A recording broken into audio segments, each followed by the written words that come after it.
Good afternoon, everybody. Is it on? Good afternoon, everybody.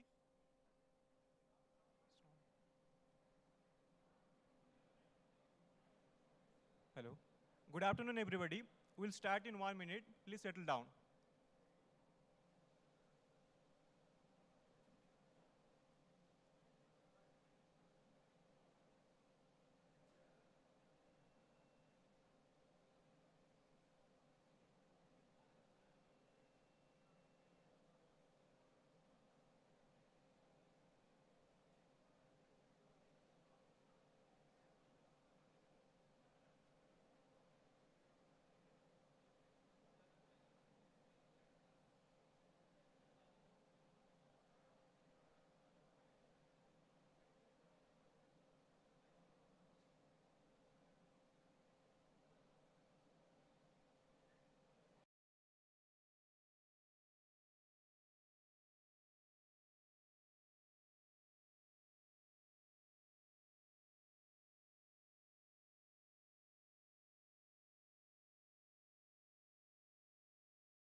Constitutional promises and India's development in 75 years under the theme 2, which is titled as Constitution, Welfare and Development of this Constitution and National Unity Convention organized by the Government of Karnataka.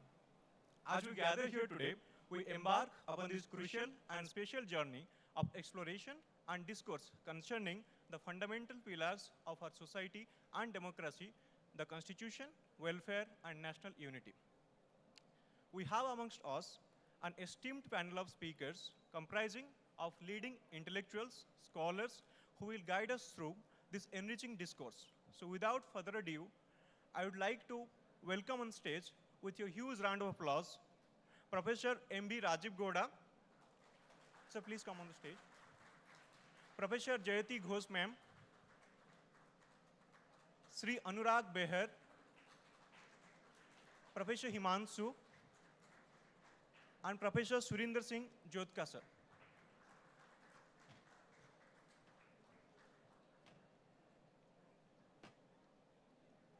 Moving forward, I would like to request Professor Krishnaraj, Professor of Economics, Institute of Social and Economic Change, to honor our guests with some token of thankfulness.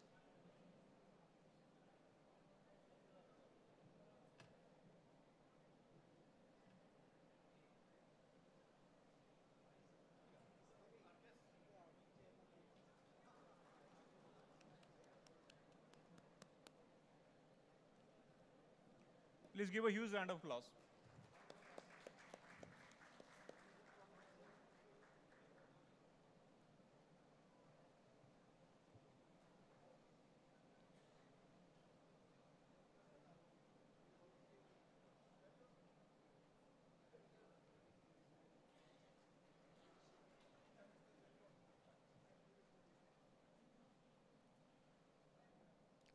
Thank you, sir. Now I would like to request Professor Krishnaraj to introduce to us the title and the theme of this convention. Over to you, sir. I am highly pleased to welcome our distinguished panelists for this two-day National Convention on Constitution and National Unity. We have a well-learned academicians who have been instrumental in bringing many policies throughout the country. They are with us. we are happy to listen to them in this conference. I am highly privileged to invite them for this panel on development, welfare, and progress. Especially this theme focuses on the constitutional promises and India's development in 75 years.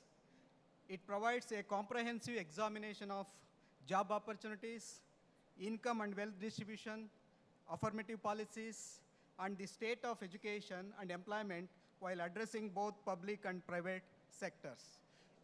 Even though we have completed 75 years of India's constitution, which was adopted by the Constituent Assembly on 26 November 1949.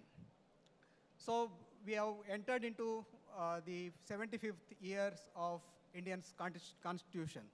There are several promises, especially one of the promises is achieving the equity and justice. So this privileged panel, very distinguished panelists, they are going to discuss for next 1 hour the issues relating to income inequality and developmental achievements in the Indian context, and what affirmative policies they are very effective to bring all the people under equality and equity.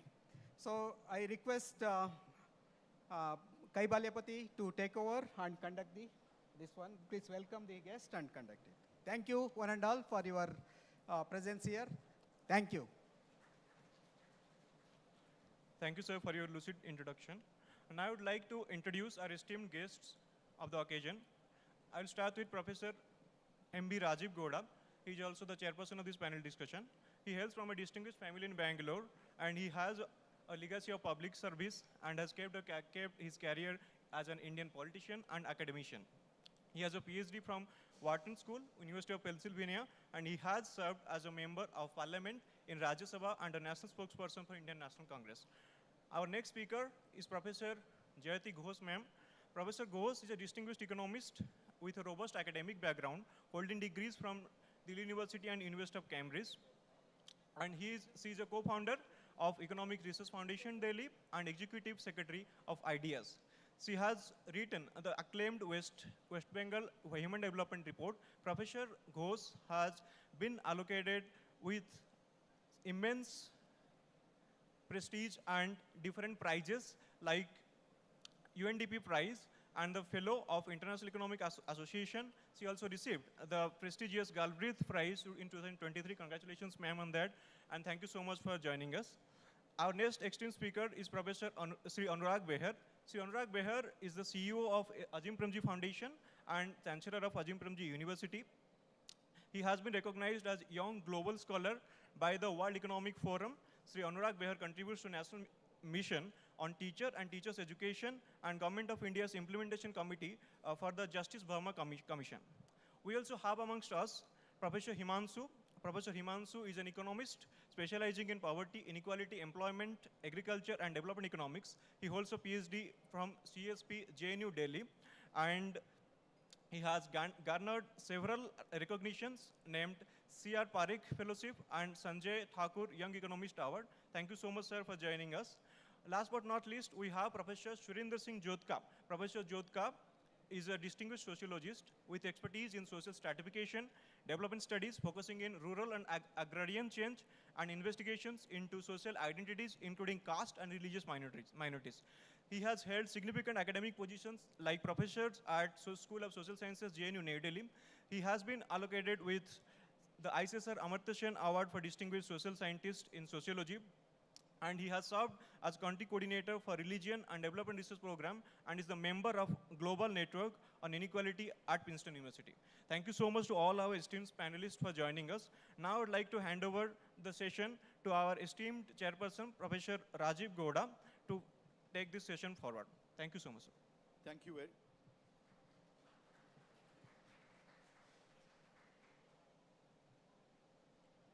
Thank you very much. And thanks to Professor Krishna Raj and the Institute for Social and Economic Change for putting together such a star-studded panel I would like to sit in each of their classes for hours on end. On this occasion, we're only going to get just a pearl or two of wisdom from their immense knowledge of the diverse range of topics that are consideration this afternoon. Let me get down to the topic right away.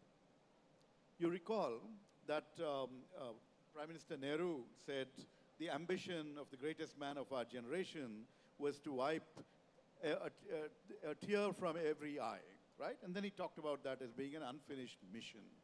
And that vision, mission, was encapsulated in the Constitution and right in the preamble, which all of us know very, very well, we laid out certain aspirations for the emerging India. And we said that we will provide equality of status and of opportunity. We will ensure justice, social, economic, and political. We brought in fraternity. We brought in... You think about all these dimensions. What we're doing today, in the beginning of the 75th year of the Constitution of India, is to the vision that was outlined and ties in the Constitution by Dr. Ambedkar and the Constituent Assembly, whether we have lived up to that promise in independent India.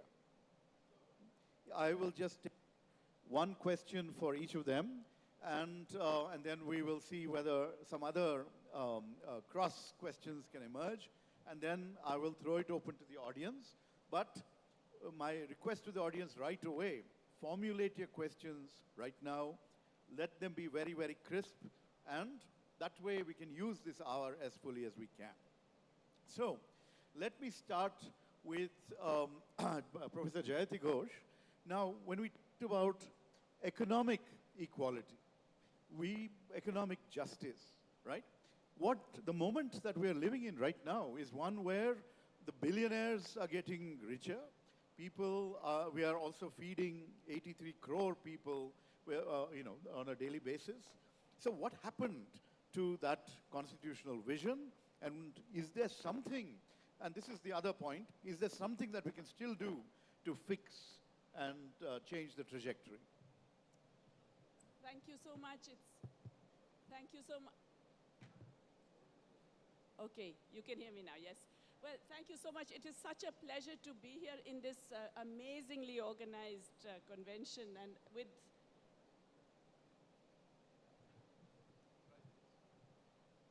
it is such a pleasure to be here in this really, really impressively organized convention, and with such an impressive panel as well. Yes, to consider your question, what is remarkable about the Indian economy, in some ways we're quite unique, really, is that we have managed to get a reputation for being globally one of the higher growth economies, especially in the last 30 years, without delivering any of the things that growth is supposed to deliver to the people. And in fact, if we go back to the Constitution, there are, as you brilliantly outlined in the preamble itself, but let's look at the directive principles. There are some fundamental, there are some propositions about rights that it guarantees, okay? There is, for example, the right to food in terms of the right to life. There is the right to health. There's the right to work. There's the right to education. There's the right to a decent life and social security. Now, in everything except perhaps education, and Anurag, I'm sure we'll talk more about that, we have really fallen very, very far behind the bar. And I would argue that it's kind of related. The reason we haven't fallen so far behind is really because we haven't delivered on that other fundamental issue in terms of the right to work and to decent conditions of work and to proper remuneration for work and to access to work without discrimination. And that to me is fundamental. And it reflects a broader failure of the Indian development trajectory, which is the inability to move workers out of low productivity activities into higher value-added activities. So there is a deep question there, how come? after all these decades of growth under different kinds of regimes, planning regimes, market-oriented regimes, etc., we did not deliver that. But what is also disturbing is that in the last decade in particular, we've seen a backtracking. We are seeing a worsening in terms of many of these essential features. And I would argue that it's really because of the pattern of our employment and because successive governments, and particularly, in fact, what we've experienced in the last decade, are not concerned with employment. They're looking only at aggregate economic activity, at GDP growth, and they're not looking at employment and improving the quantity and quality of employment, which is, of course, a huge economic loss. But most of all, it is a failure to meet all of these other rights, and it translates into all of these other rights. So we have a pattern of development that relies on unpaid and underpaid work.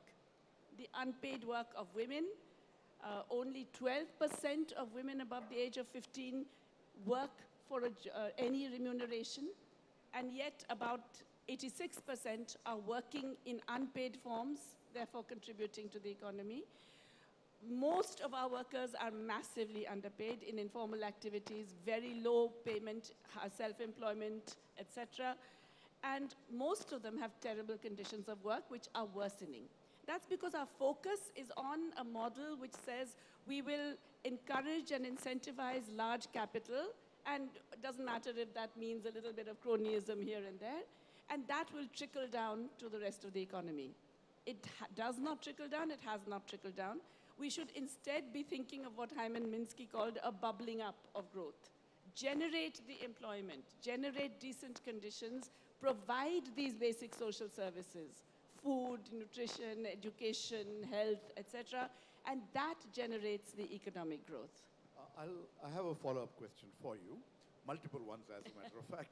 One, during the first wave of COVID, we saw the plight of the migrant workers, right?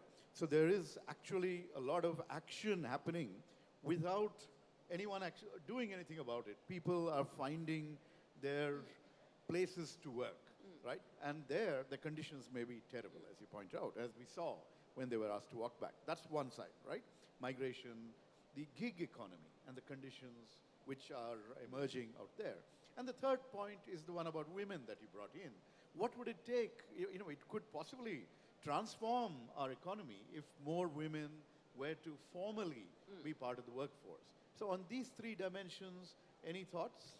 There's a lot. So, you know, the whole thing about migrants, we don't know exact numbers, but the estimates are what, 150 million, maybe up to 200 million people who really have traveled for work and then work, as we've seen, in very, very difficult and insecure conditions. And in the pandemic, you could actually stop livelihoods for a period of 3 months, completely without any warning for all of these people, which is why we had these massive tragedies of this big migrations back home and so on. But it speaks to the fact that we're not offering any social protection. We're one of the few countries in the world that offered nothing in terms of compensation for that loss of income, except for a small amount of free food to only those who are defined under a very, very old, under a decade-old registration of who is poor. So yes, migrants, out of desperation, they will travel wherever they can to find work. That's not a sign of dynamism in the economy. It's the sign that we're not generating that growth from below. Distress migration, absolutely. Your second question was about the gig economy. So, you know, here's the thing. We talk about the gig economy because now the West has suddenly discovered this. We've always had a gig economy.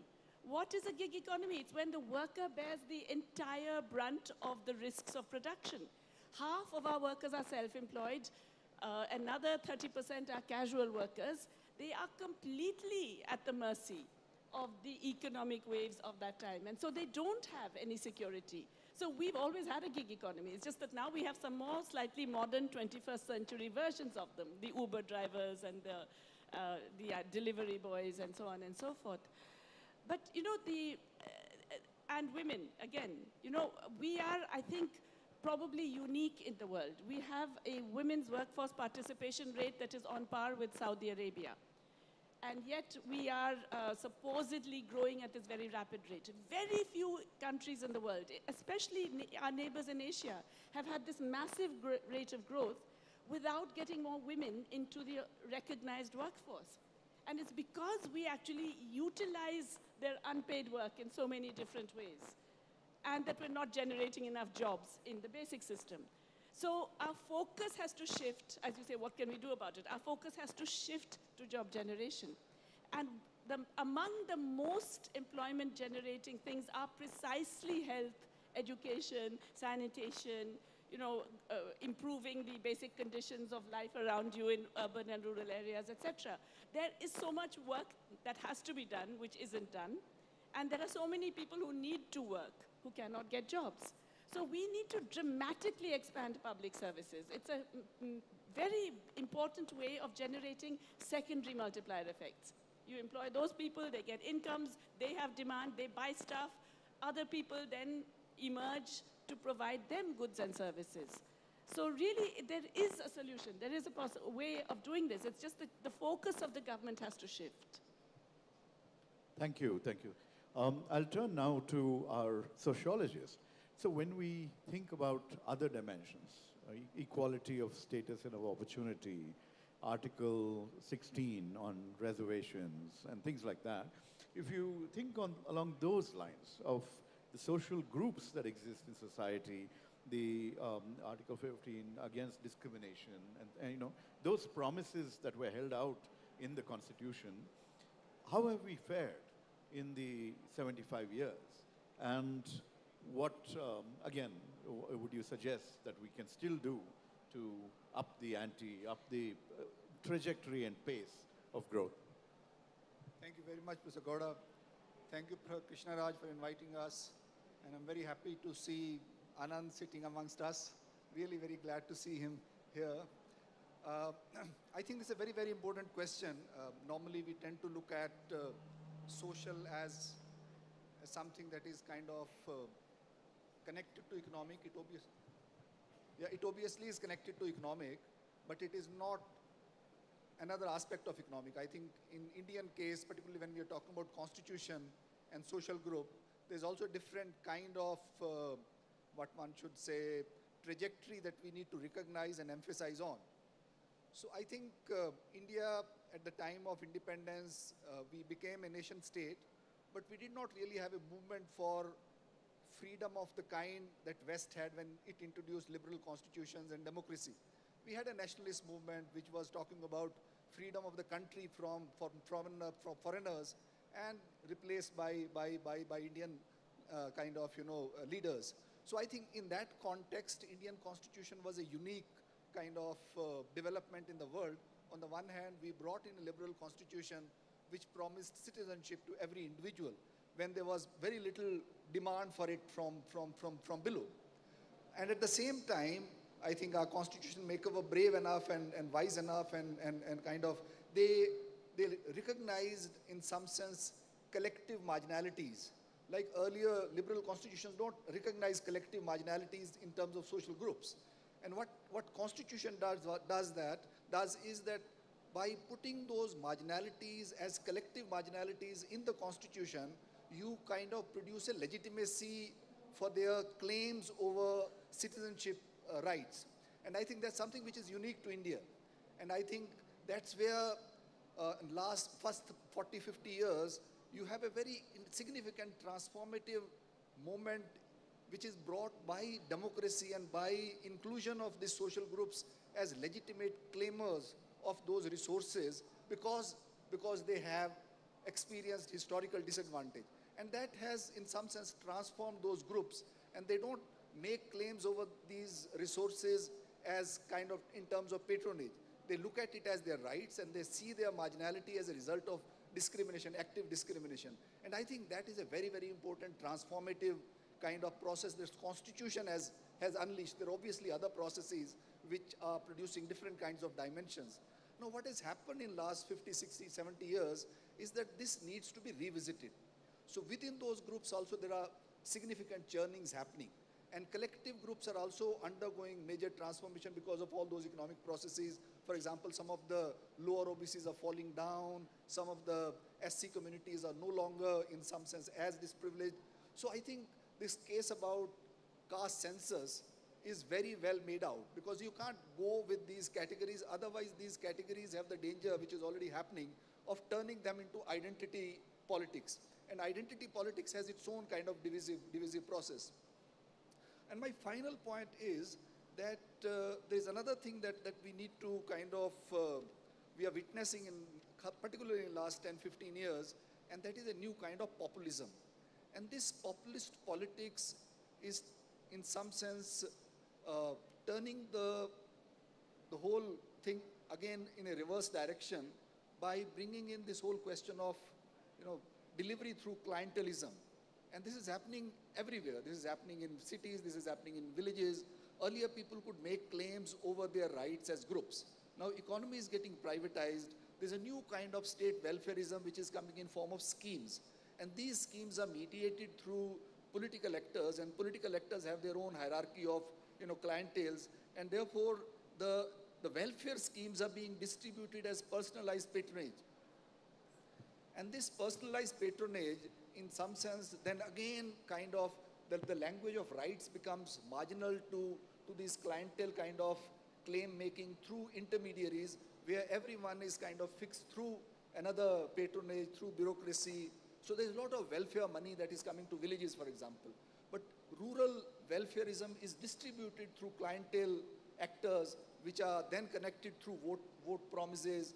The category of Labharthi is a good example of that. It's also a very humiliating category. It doesn't kind of, translate into as a rights question. So I think that is where I think the challenge lies in, at one level, structurally understanding the internal differentiation which is happening within social groups, and confronting that scientifically with data, with state policy, with discourse of rights. So just to push that a little further, your basic point is that there has been impact of the constitutional promise and how we've taken it forward, but it's been uneven, and we need to find out. That's why we need a caste census, who has benefited and who has not. And within every group, of course, you will find large numbers of people who have not been at the forefront of receiving the benefits. But there is also, see, for example, Anurag comes from an organization that is set up by a private sector philanthropist, right? There's, all the promises that were made in the Constitution were focused on the government sector.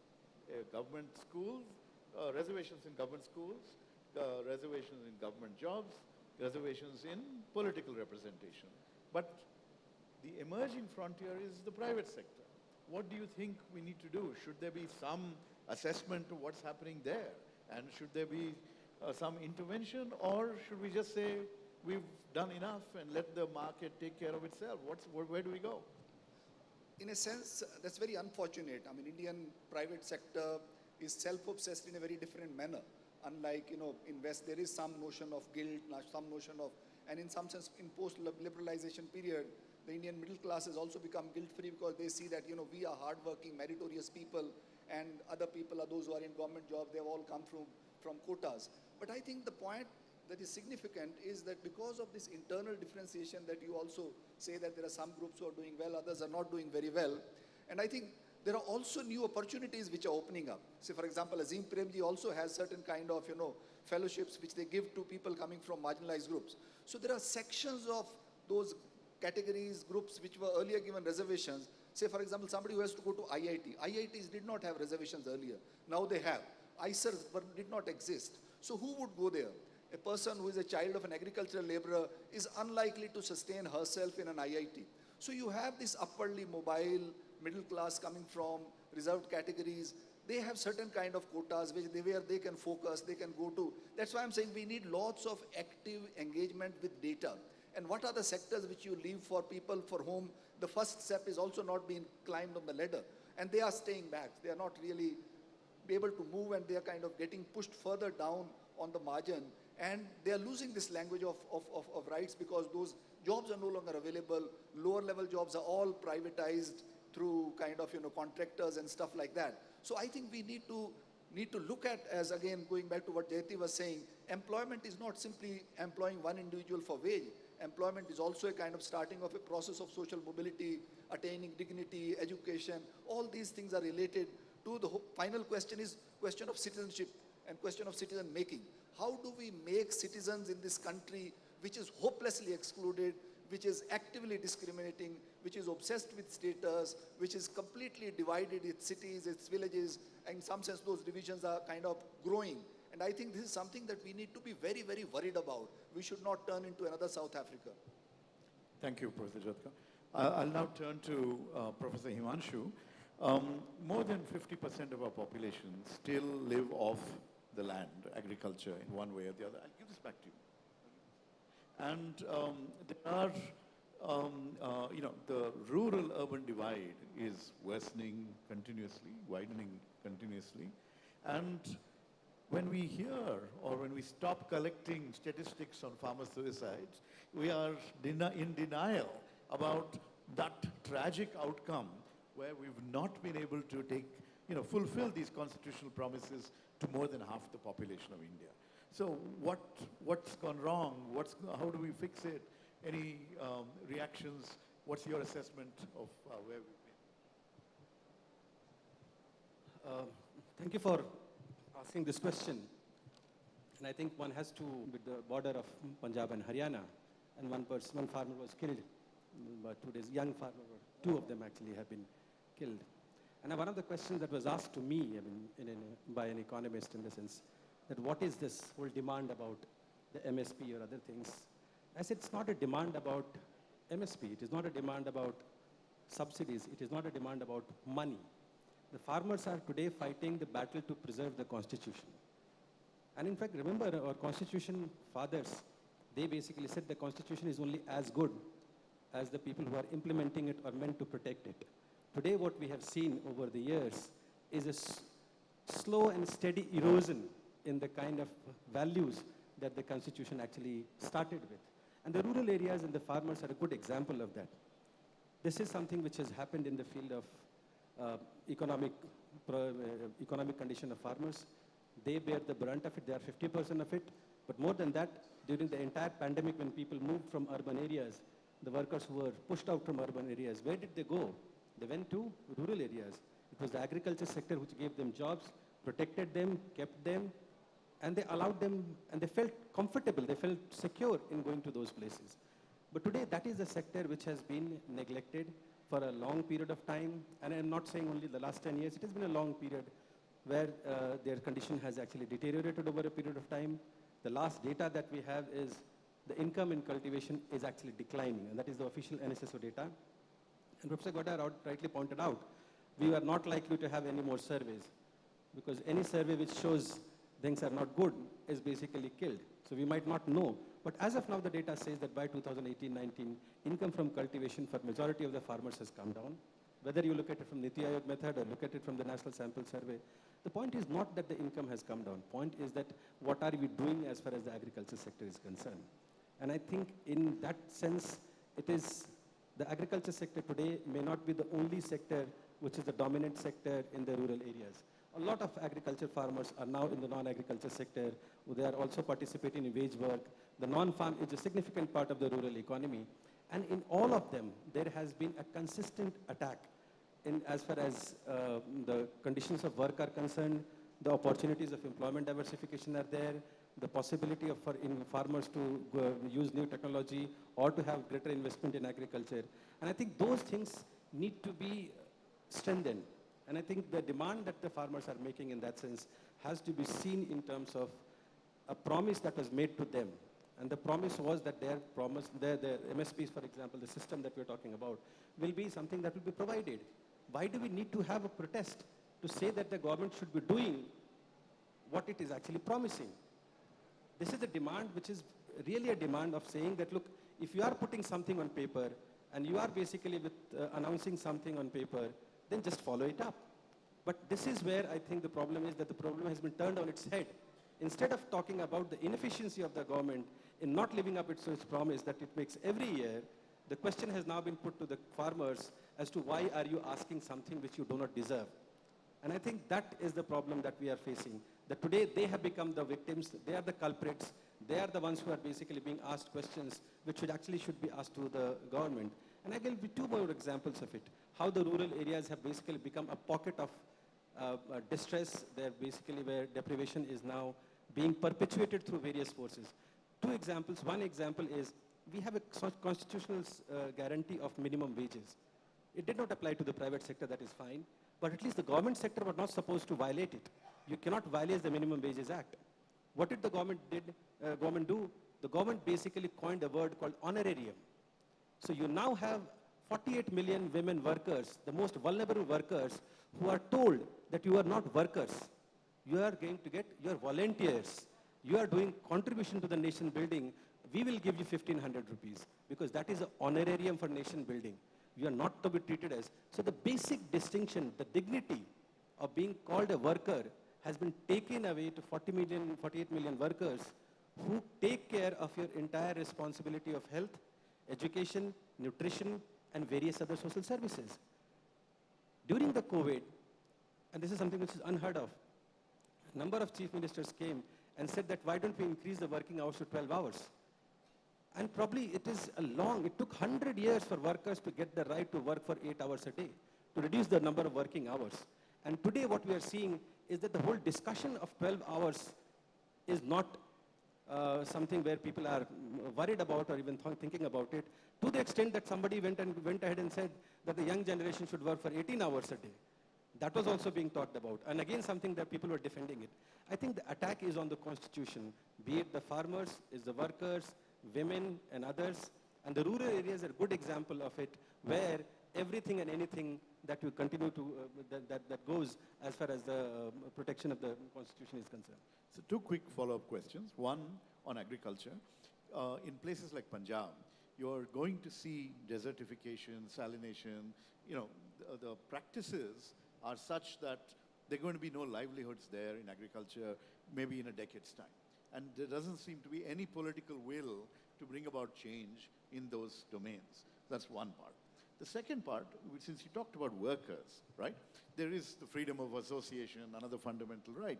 The whole workers' movements, trade unions, feel free to pitch in here if you like, all of those have become weak or marginalized or irrelevant as the economy marches on in its own way. And in the process, what happens to to the balancing of power and various other aspects that were part of the underlying promise of the Constitution? It's a quick answer to both the questions. The first one is that, remember the fight, I mean, this is where the farmer leaders are very clear. They said that we want to diversify. We want to move away from the paddy circle. And providing a guaranteed MSP is something which will allow us to move into other crops which are more going to cost less capital, they're going to cost less, use less water and all of these issues. It's the population which is the farmers who are asking for it. It is the government which is saying that no, you continue to grow paddy even though your area is not suited for cultivation of paddy. So look at the whole thing, that this is something which is such a perverse kind of a situation that we have come into it. And the second, I think, is where it's a much larger question of it. And I have never agreed to that fighting for workers' right is only the job of the trade unions. It is something which is the job of the society. It is a constitutional right, and I don't think we can only expect trade unions to talk about workers' right. It is our job. In fact, all our workers' right were introduced not just by the trade unions, but it was also by our constitution makers. In fact, Baba Saheb Ambedkar was as much a trade unionist as he was an activist on various other things. He started the Labor League and various other things. And I think his concern for these workers' rights came from an understanding of dignity of work as a constitutional value. And I think that dignity we are losing, and we are basically reducing the concept of work to a menial, which is, I think, a problem. Thank you, Professor Himanshu. Anurag, Bengaluru, and we should be good hosts. Anyway, now, when we talk about equality of status and opportunity, I would say that depending on which school your parents put you into at the age of 3 or something like that, that determines your future in this country. That essentially the promise that's there in the Constitution does not actually get realized in, in fair measure. There is a certain amount of mobility thanks to education, but the inequalities that are spawned by unequal educational opportunities are really practically insurmountable. And there's another supplementary side to this, which is we talk about a demographic dividend, but our people aren't equipped and skilled. Skilling is also a narrow sense. I would use the word empowered to be able to partake of economic opportunity. And so what happened? Can we fix this?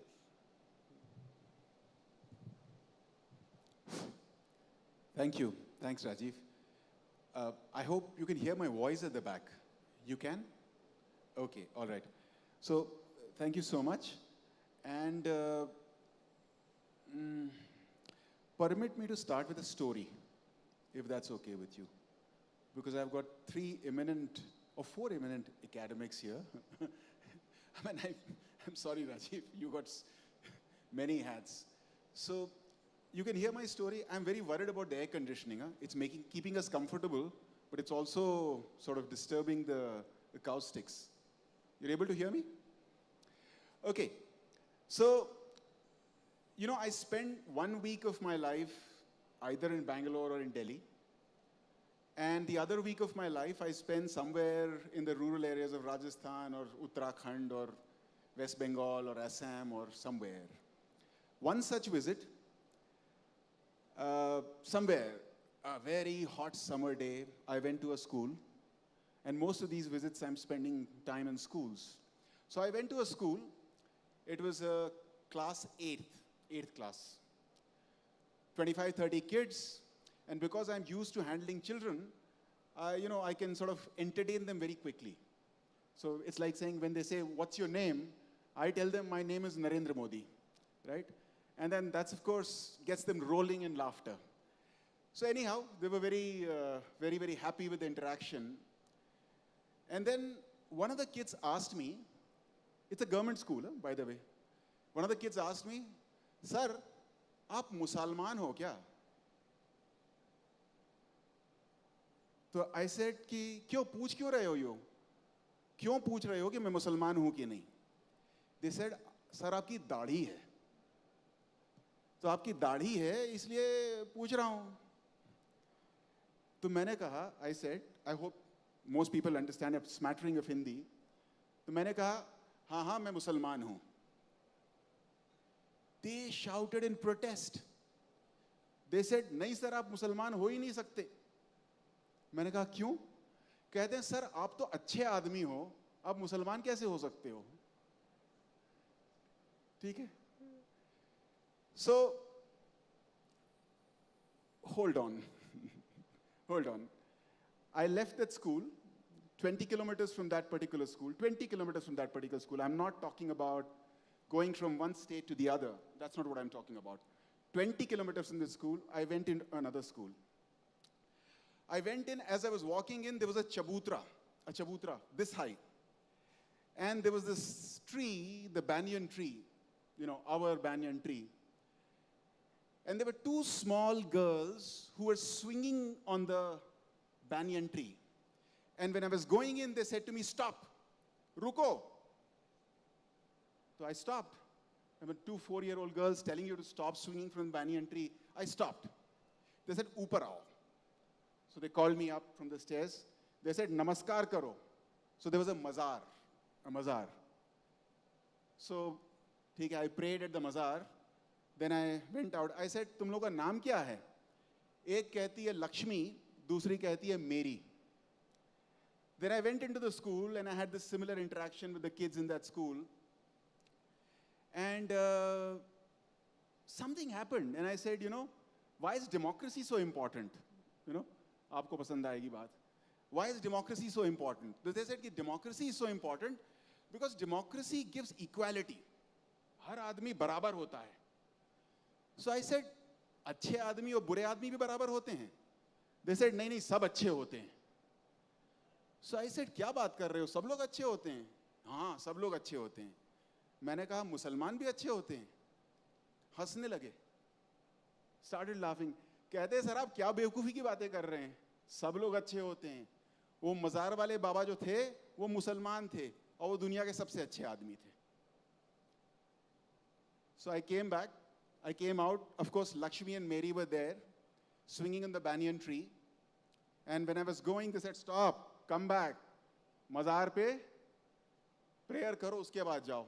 Then they let me off. Now, when I wrote about this, I think 4.5 years ago, my friends told me, you're making it up. Huh? You're making it up. How is it possible?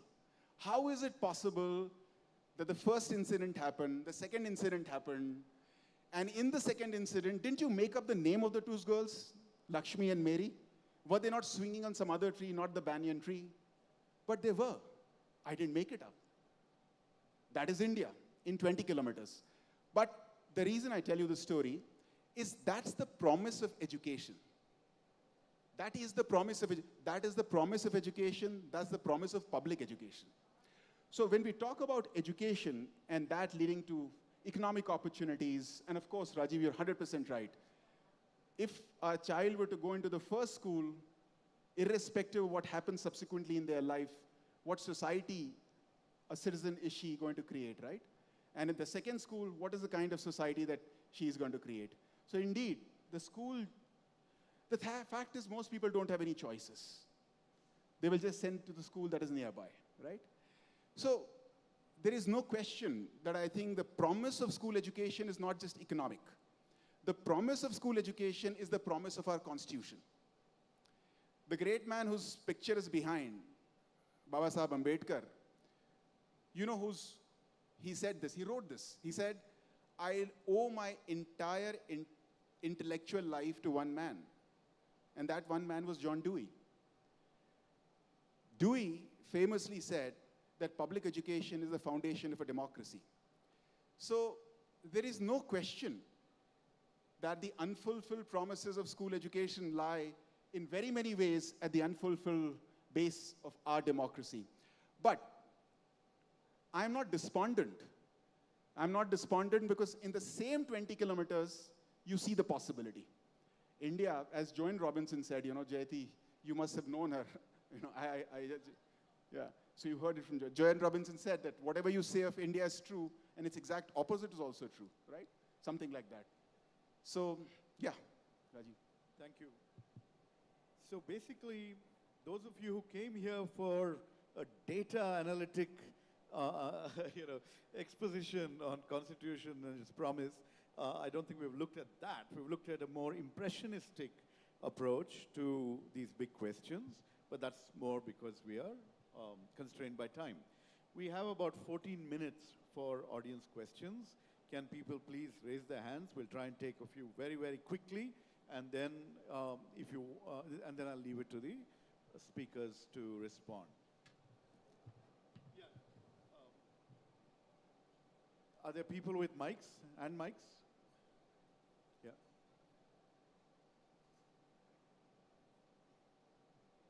Just come here and speak while the mics are coming. Hello. Can I ask, sir? Yeah. Oh, you have the mics? Okay. मैं हिंदी में पूछूंगा. दो ही वाक्य है. संक्षिप्त में. हाँ, दो वाक्य हैं. क्या डॉक्टर बाबा साहब अम्बेडकर संविधान लिखते समय शिक्षा और रोजगार का अधिकार डायरेक्टिव प्रिंसिपल्स में लिखने के बजाय फंडामेंटल राइट के रूप में देना चाहते थे?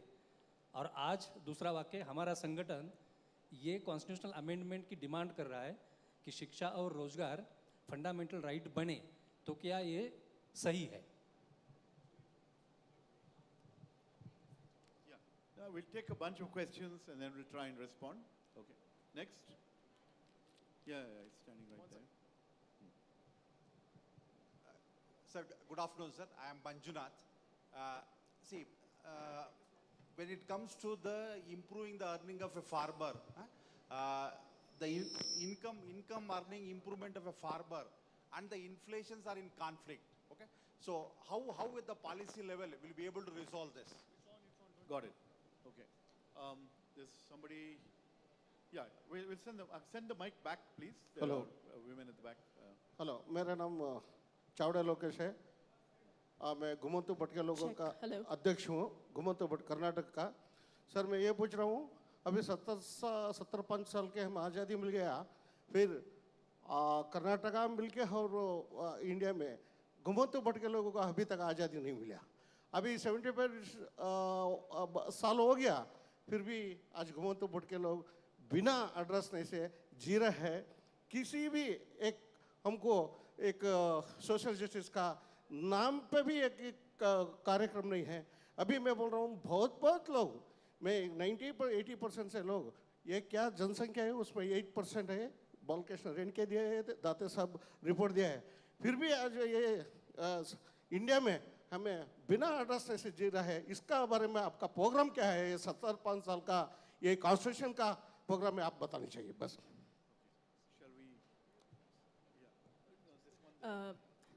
Good afternoon, panelists. Good afternoon, everybody present here. I have a question for Professor Jayati. In the starting, she mentioned that she was talking about the economic opportunities. So I would like to ask, she mentioned that we should focus more on creating employment among the lower sections, more on creating the economic opportunities rather than on things like GDP. But ma'am, don't you think both these things go hand in hand? If we focus on creating opportunities on the lower level, it will indirectly impact the GDP of the country. So it is quite beneficial. So I would like to you to throw some light on this topic as well. Thank you. I think we've got 4. I'm not sure we can remember them if we take more. So why don't we just respond right away to these 4 questions that have come. No, I mean, the question on farmers' income and inflation, in fact, can you hear me? Yeah. In fact, the providing income support or MSP support to the farmers is the best way to deal with the inflation. What have been we doing? And I think there has been recently, at least in the last 20 years, there have been episodes of inflation, all of them driven by food inflation. The government has basically not bothered about looking at the supply side or the structural issues and only used the monetary policies. The monetary policies, when they're being used to control inflation, have been ineffective. It has been taking some time to come to it. And at the cost of economy's cost of capital going up and growth being slowing down, all of these issues happening. In fact, if you provide price stability, which is where the MSP thing comes in, then it is one instrument which takes care of farmers' income, and it is also something will give you price stability both for producers as well as consumers. Remember, when the prices are below MSP, that is the time the government intervenes. It buys those commodities, keeps it in stocks, and when the prices are rising, it offloads in the market. It is a demand-supply mismatch that the MSP system can produce. Consumer price stability, producer price stability, as well as income support. I think it has to be looked at from that point of view. So it's not in conflict. It is actually a complementary tool that the government should be using for income support, inflation control, as well as for maintaining price stability in the economy. Okay, should I? Yeah, so yes, very quickly, you're absolutely right that yes, focusing on employment generation will generate more growth. But it may not be necessarily very rapid growth that you would get by encouraging, let's say, some corporate investment in some very big ticket investments and so on. I think that what I was really trying to say is this.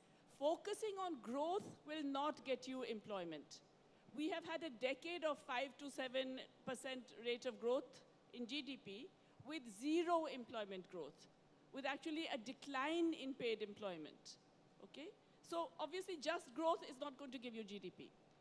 Focusing on employment generation will give you GDP. May not be as high necessarily, but it will definitely give you GDP increases. But more than that, it will actually improve the conditions of most of your population. I completely agree that the right to education should be a fundamental right. I agree that the right to social security should be a fundamental right. I mean, the issue of why it ended up in directive principles, those have a lot to do with the debates of that time and the pushback that was received when they were conceived of as rights. But I do believe that, yes, they should definitely be seen as fundamental rights. ನೀವು ಮಾತನಾಡಿದ್ದು nomadic groups ಬಗ್ಗೆನಾ? ಅಲೆಮಾರಿ, right. Yeah, it is about. Problem ये है कि जो हमारा देश बना, भारतवर्ष, नेशन स्टेट इंडिया, या सो हमारा जो देश बना भारतवर्ष वो एक पॉलिटिकल टेरिटरी था और वो समाज के तौर पे हमारा जो समाज है वो बाबा साहब ने भी बोला था कि बहुत क्रूअल और एक्सक्लूजनरी समाज है, लोगों को बाहर निकालता है। थोड़े से लोग हैं जो उस पर अपना एकदम से अपनी मलकियत समझते हैं। तो उसीलिए जो कॉन्स्टिट्यूशन का वैल्यू ये था कि स्टेट के थ्रू और पॉलिटिक्स के थ्रू उसमें बराबरी का एक नया जज्बा लाना था समाज में। और वो हुआ क्या है कि उन दोनों के बीच में एक नया जो पूंजीवाद का जिस तरह से विकास हुआ है हमारे यहाँ पे, और पूंजीवाद ने एक नया तरह का एक भाषा हमारे बीच में लेके आए कि आप आगे जाएंगे। एजुकेशन में भी उसका एक खास तरह का कल्टीवेशन होता है कि आप अकेले मेहनत करेंगे, मेहनत करके आगे निकल जाएंगे, आप बड़े आदमी बन जाएंगे, बड़े आदमी बड़ी औरत बन जाएंगे। तो उससे होता क्या है कि हमारे जो एक्सक्लूजनरी रियलिटीज़ है, हमारे समाज का जो सच्चाई है, जो लोग मार्जिन पे बैठे हैं वो उस स्कूल में नहीं जा सकते जहाँ के लोग मेरिट लेते हैं और आगे चले जाते हैं। हालांकि जो नैरेटिव है, जो मार्केट का है, जो पूंजीवाद का नैरेटिव है, जो वो सच्चाई है आज की, वो उस चीज़ को रिकग्नाइज करने को तैयार ही नहीं है। आपने मेहनत नहीं किया होगा इसीलिए आप आगे नहीं गए। तो इसीलिए वो जो ग्रुप को रिकग्नाइज करके उनको एक स्पेशल एफर्ट करके आगे लेके आना और उनको ये रियलाइज करना कि ये आपका हक है, वो कहीं ना कहीं से धीमा पड़ गया है। वो काफ़ी देर तक हमारे समाज में चला और मेरे को लगा है कि आज के दिन में हमारा समाज पहले से ज़्यादा खुला है। इसीलिए अधिकार की बात कर रहे हैं हम, इसीलिए प्रजातंत्र की बात कर रहे हैं, इसीलिए हम यहाँ बैठ के सोच रहे हैं। तो एक पॉजिटिव साइड ये है कि पॉलिटिकली लोगों में एस्पिरेशन बढ़ा है और वो उसको चुपचाप करके सहने वाले नहीं है। पहले लोग मार्जिन पे बैठे थे, वहीं बैठे रहते थे। अब हर मार्जिन के लोगों के 2-4 लोग पढ़ लिख गए हैं, वो फिर आके सोचते हैं कि हाँ भाई जब तक मेरा समाज मेरे साथ नहीं आएगा मेरे यहाँ होने का कोई फ़ायदा नहीं है, तो उसकी भी बात करने लगे हैं। तो एक अलग अलग तरह से कॉम्प्लेक्सिटीज़ हैं और हर रीजन का, हर कम्युनिटी का, जैसे एक अलग अलग तरह की जो डी नोटिफाइड कम्युनिटीज़ हैं उनमें भी बहुत अलग अलग के डिफरेंसेस हैं। एसटी में भी बहुत अलग अलग डिफरेंसेस हैं, एससी में भी बहुत अलग अलग डिफरेंसेस हैं। इसके लिए जो बात कर रहे हैं बार बार के डेटा की बहुत ज़रूरत है। सरकार जब तक उन रियलिटीज़ के साथ एंगेज नहीं करेगी, एकदम उनको कन्फ्रंट नहीं करेगी, वो सच्चाई बनी रहेगी और वो और भी ज़्यादा बिगड़ेगी। The lady at the back first, yes.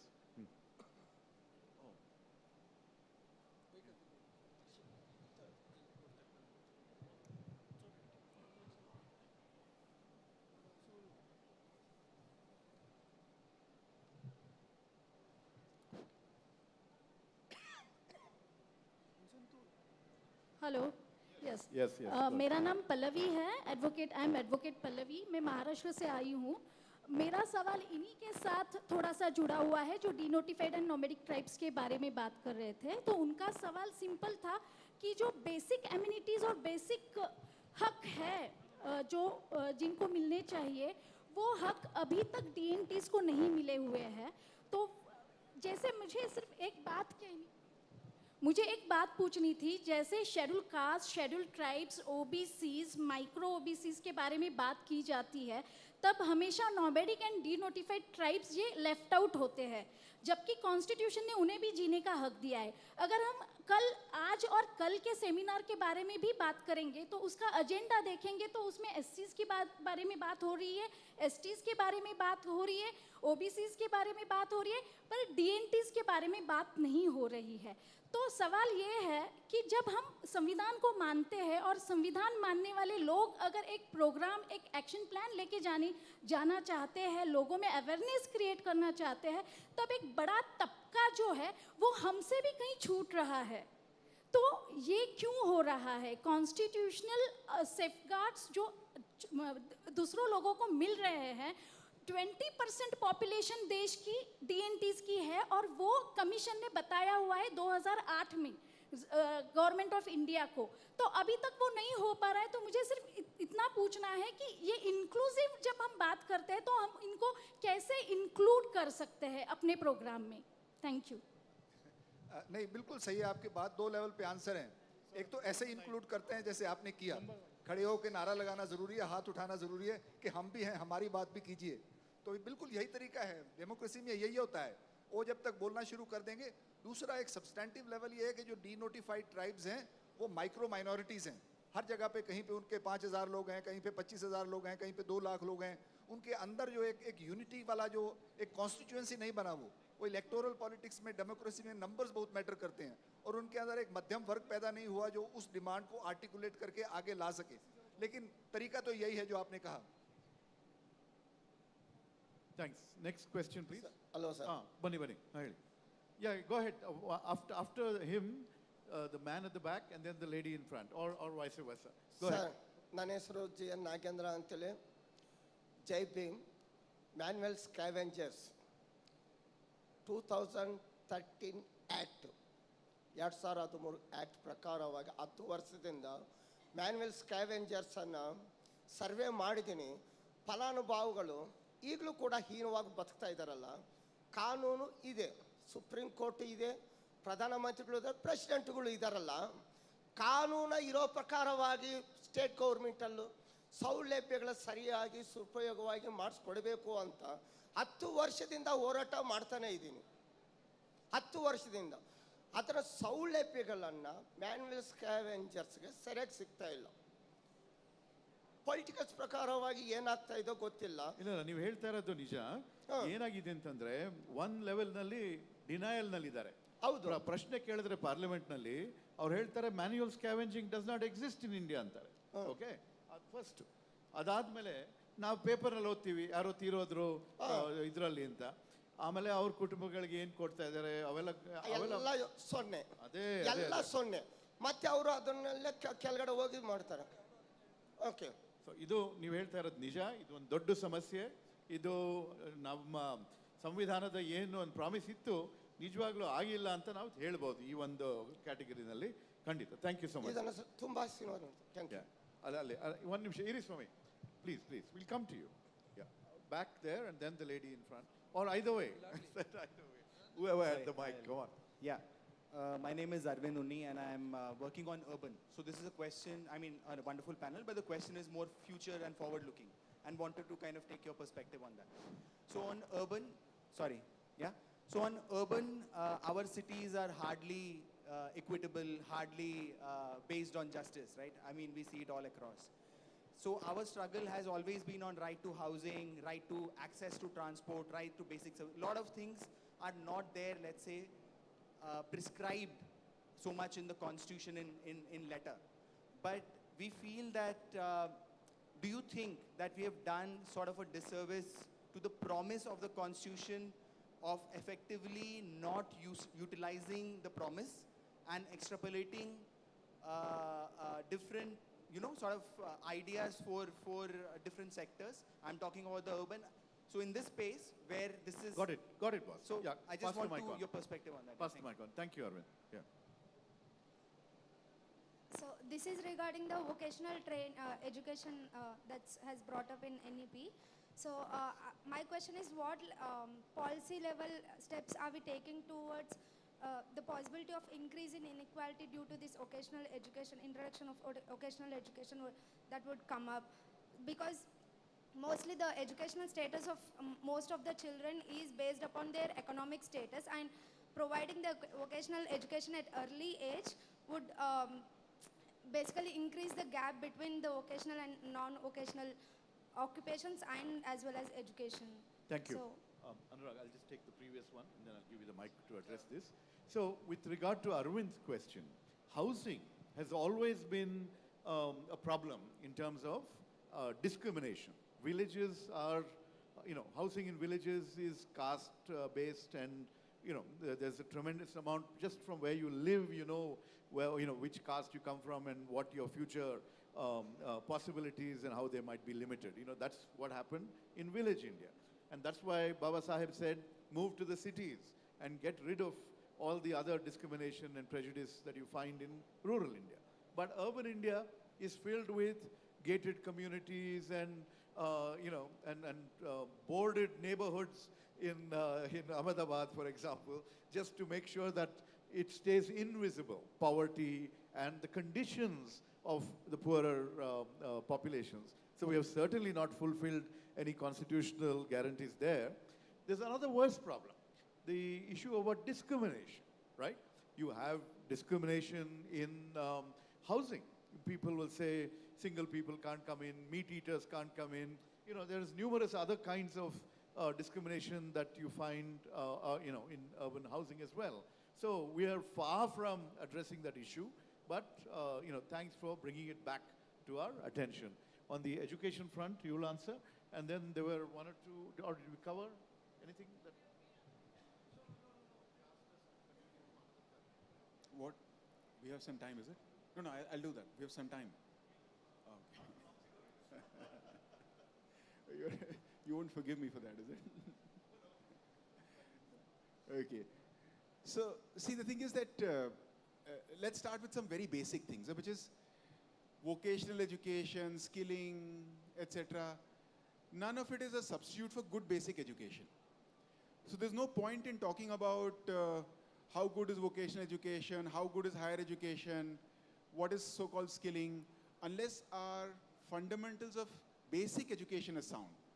You know, language, math, analytical capacities, communication, social capacities, everything that I described in my story. I think it's very important, very, very important to put down there, you know. We tend to miss that. So good basic education is the starting point, point one. Point two is that as far as the policy is concerned, all it is saying is that all children should be exposed to basic vocational education, all children. Unlike the past where vocational education was the choice of those who could not, quote unquote, go into the academic stream, now the policy is supposed to be implementing that all children go through vocational education, right? It's not implemented right now. But I want to go back to some of the discussion here. You know, my work is in school education or a bit in higher education. See, we are way away from doing good education for our children. We know that. We are failing on everything that I talked about. We are doing it well somewhere in some schools. We are failing on foundational literacy and numeracy. But doing good education is not the solution for creating jobs. What Jayati said, you know, this notion that, okay, let's do better education and somehow jobs will happen. It will not happen, right? So the focus on creating good quality, just jobs is really a distinct issue. There is an interrelationship between the two of them, but if we keep focused on the matter of education and keep ignoring the matter of creation of jobs, and jobs before growth, I agree with her completely, we'll continue to miss the basic problem. I'd also like to add that in the national education policy, they allow for people to leave at different stages with different certificates and degrees and research degrees, etc. My concern is that those who are poorer, those who are under more pressure to go into the workforce right away, will leave and will actually never come back, and you'll create a multi-tiered education-related employment opportunities, which is discrimination of another kind, right? That's another concern that we have. Heli sir, nimdu next question.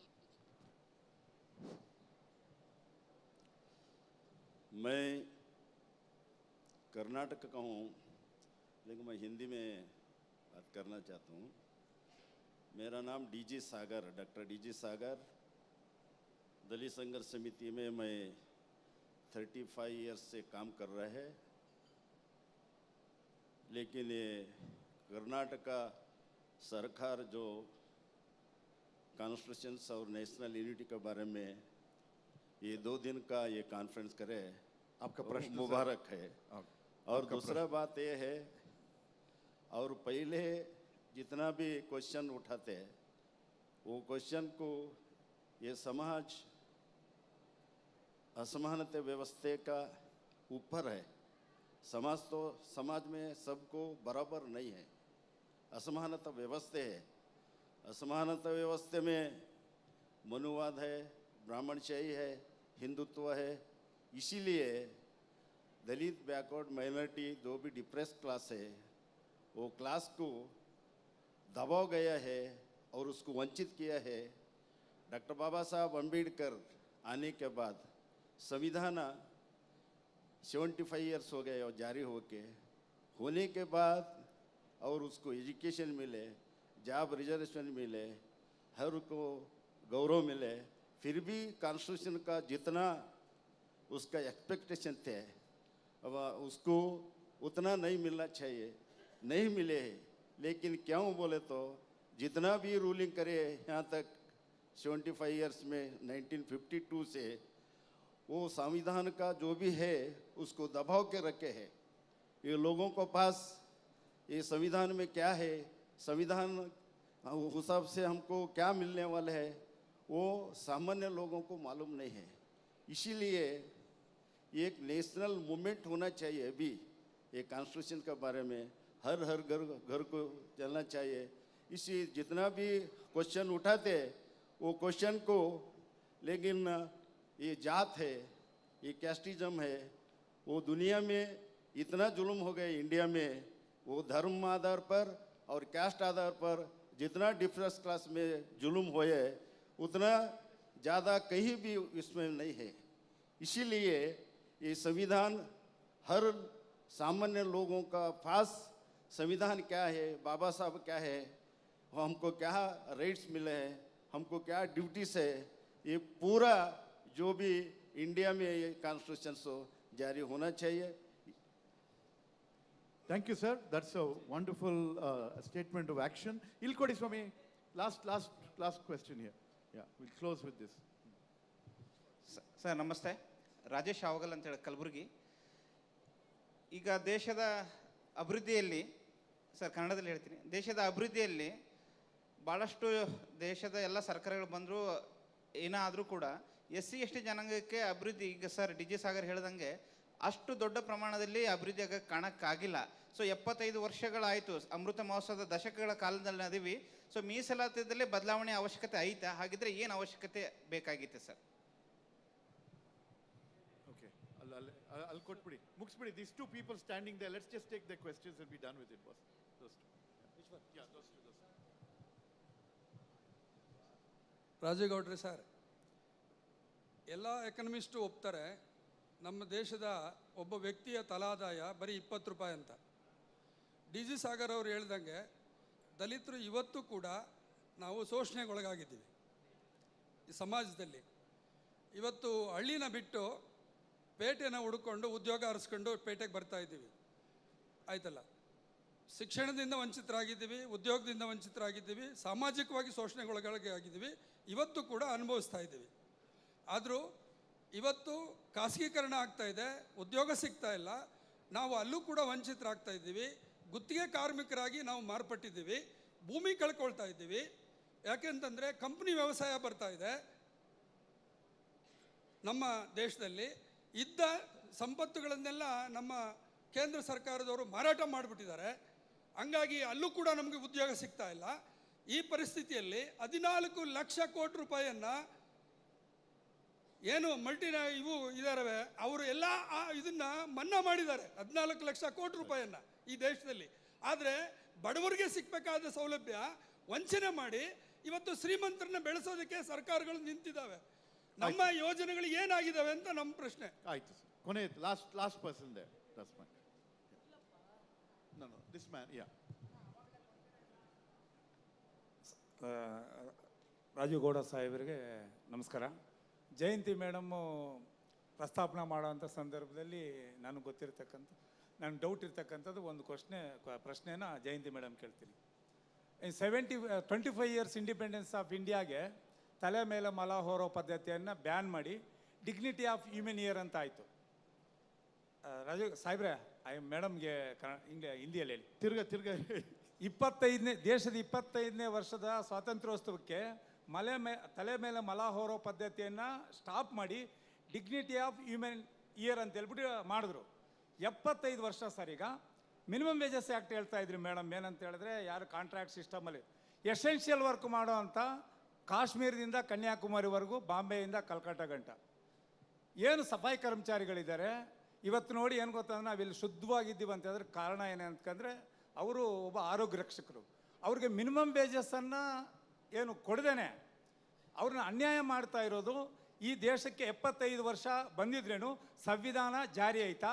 ಆ ಒಂದು ಏನು ಗೊತ್ತಂದರೆ ಆರೋಗ್ಯ ರಕ್ಷಕರನ್ನು ರಕ್ಷಣೆ ಮಾಡೋದಕ್ಕೆ ಏನು ಗೊತ್ತಂದರೆ ಒಂದೇ ಜಾತಿ, ಅದು ಅಂದರೆ ಅಲ್ಲಿಂದ ಇಲ್ಲಿ ಗಂಟ ಮಾಡ್ತಾ ಇರಬೇಕು ಒಂದೇ ಜಾತಿ ಆಗಿರೋದ್ರಿಂದ ಏನು ಹಿಂದೆ 25 ವರ್ಷಗಳಿಂದ ಏನು ಕೆಲಸ ಮಾಡ್ತಾಯಿದ್ರು ಅದೇ ಕೆಲಸ ಆಗೈತೆ. ಇವತ್ತು ಮಂಗಲ ಗ್ರಹಕ್ಕೆ ಏನು ಗೊತ್ತಾ ಅಂತಂದರೆ ರಾಕೆಟ್ ಕಂಡುಹಿಡಿತಾ ಇದ್ದಾರೆ. ಸ್ವಚ್ಛ ಭಾರತ್ ಮಾಡೋದಕ್ಕೆ ಏನು ಗೊತ್ತಾ ಅಂದರೆ ಹೊಸ ಮಾಡ್ರನ್ ಟೆಕ್ನಾಲಜಿಯನ್ನು ಇಂಪ್ಲಿಮೆಂಟ್ ಮಾಡದೇ ಇರೋದಕ್ಕೆ ಇಂಡಿಯಾ ಡೆವಲಪ್ ಆಗೈತೆ ಅಂತ ನಿಮ್ಗೆ ಅನಿಸ್ತಾ ಇತ್ತಾ? ನನಗಂತೂ ಅನಿಸ್ತಾ ಇಲ್ಲ. So some of the key questions that have been raised point out that some of the discriminatory practices, exclusion from jobs of various kinds, all of those are continuing to be prevalent. And the latest speaker basically brought to our attention the fact that, caste occupations continue to persist, especially in sanitation and domains like that. And we haven't been able to even give them the dignity of labor, forget reasonable compensation for that difficult task. So, what is the promise and what is the reality is the broader question. I completely agree with everybody who has described this reality. And I would even go further. It is not just that we haven't been able to change it. It is that our pattern of economic development has relied on this discrimination. It has depended on these segmented labor markets and on treating different workers differently, underpaid, unpaid, etc. I would go back to how Himanshu quoted Dr. Ambedkar, that the constitution is only as good as those who will be implementing it. And I would add that those who are implementing it will only be as good as society forces them to be. So it's really a reflection of the fact that we are a very unequal and a very hierarchical and discriminatory society. We have to change that. And we have to force those who are implementing the Constitution to actually implement it. Through political mobilization, through social mobilization, through all of that.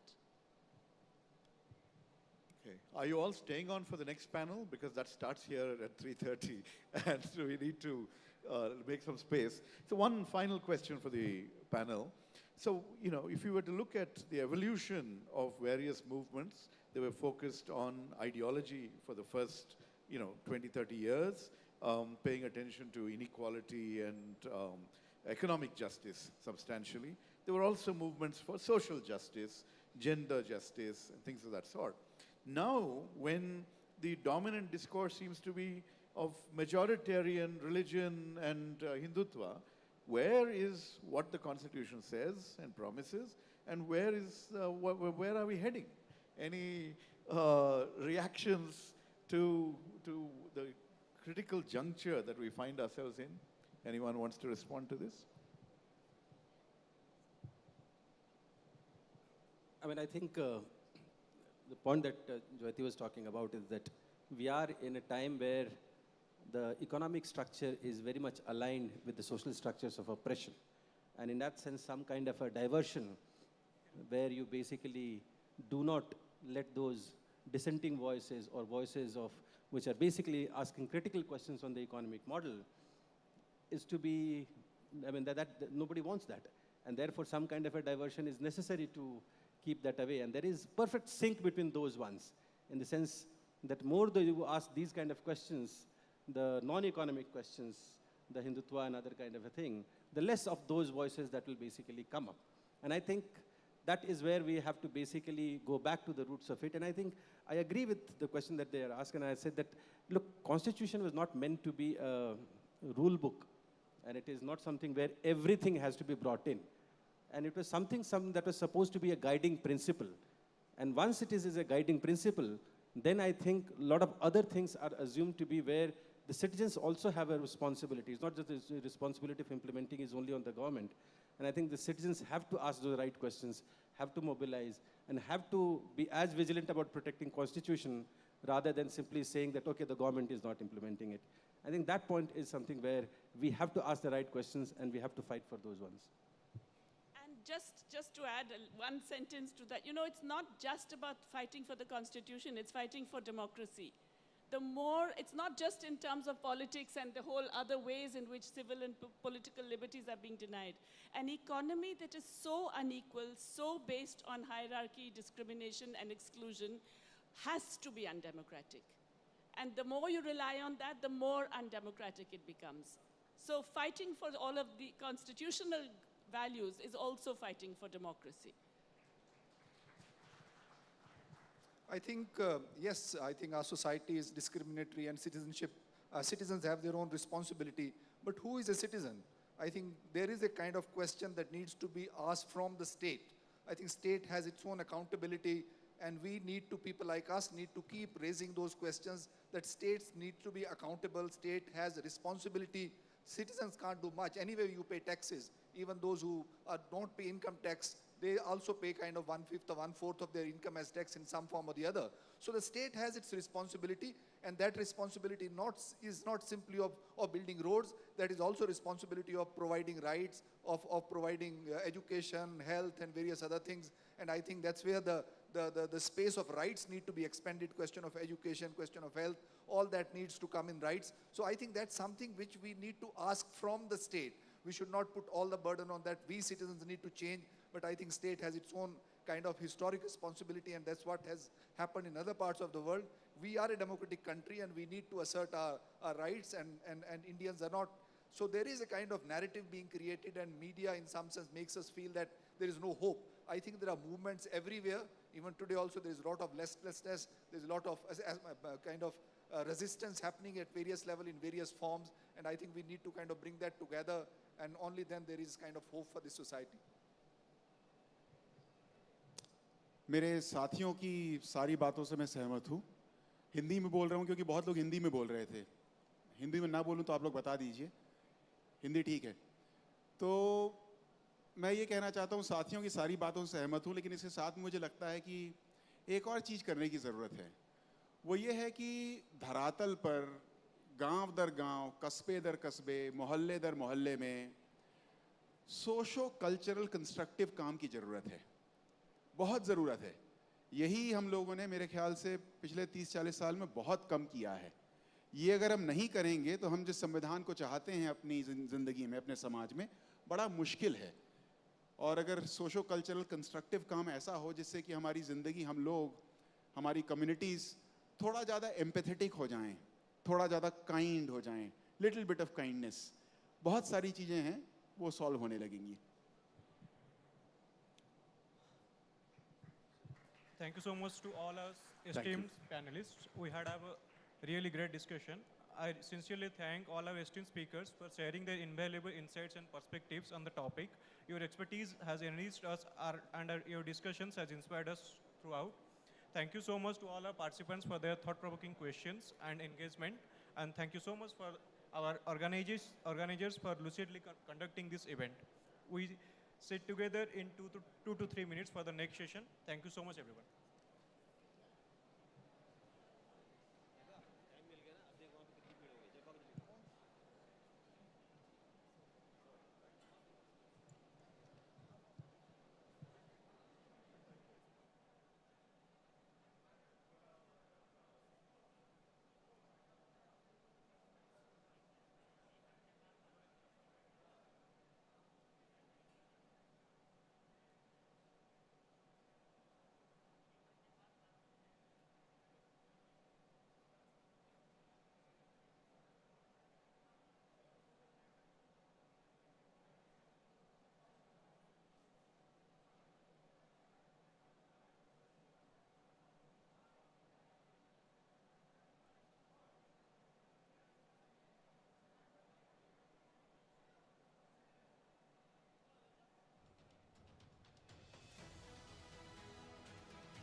Check.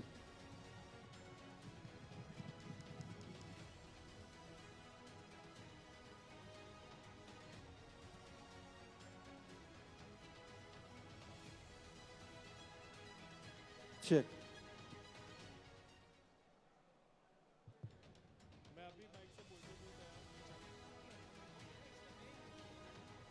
Check, check.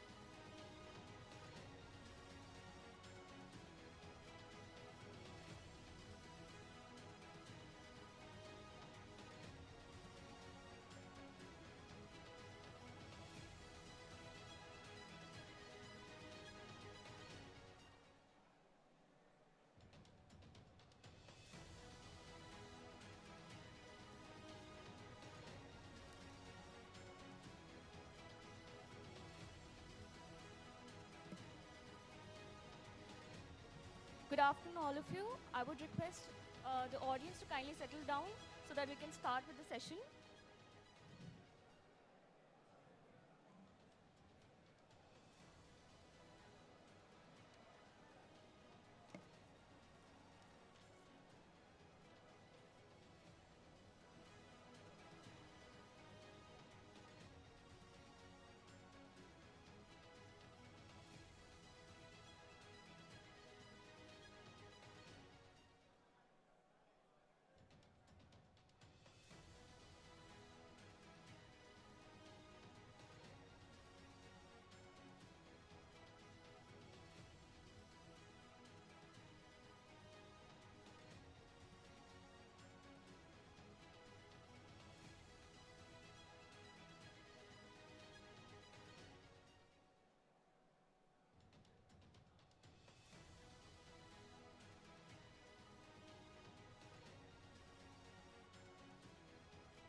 I would request the audience to kindly settle down, please.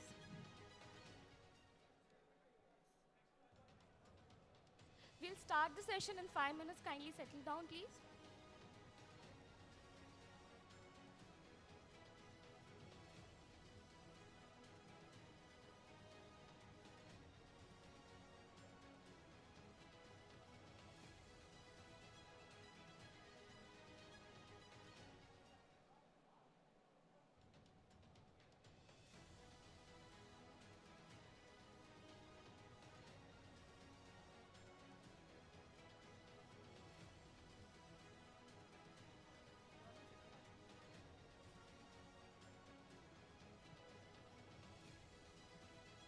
Good afternoon, ladies and gentlemen, all the dignitaries, Honorable Chair, and the esteemed speaker for this session too. I am Christina Kujur, the moderator for this session titled Fundamental Rights, Directive Principles and Citizenship. The discussion in this session will revolve around Baba Saheb Ambedkar's perspective, national unity, the concept of a uniform civil code, state reorganization, and the principle of cooperative federalism. Now, without any further ado, I would like to welcome our esteemed chair, the panelists on the stage, and let's welcome our dignitaries with a huge round of applause. I would like to call Ms. Medha Patkar,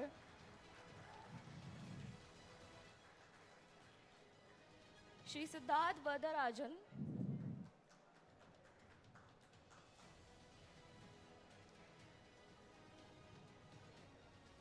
Shri Sanjay Hegde, Shri Harsh Mandar, and Professor C. Basavaraju.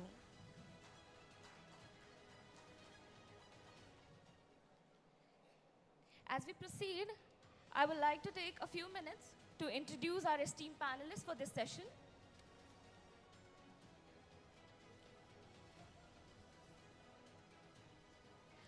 I would like to invite Professor Krishna Raj to felicitate the speakers with a token of our appreciation.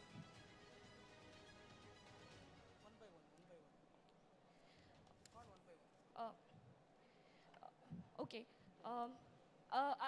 Now, Professor Krishna Raj will felicitate Ms. Medha Patkar. Check, check. Check. Check, check. Check, check. Check.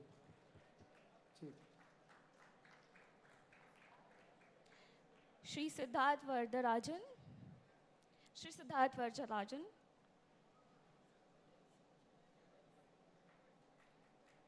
Check, check. Shri Sanjay Hegde.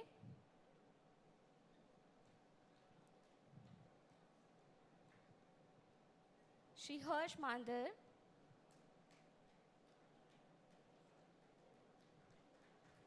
Check, check. And Professor Basavaraju.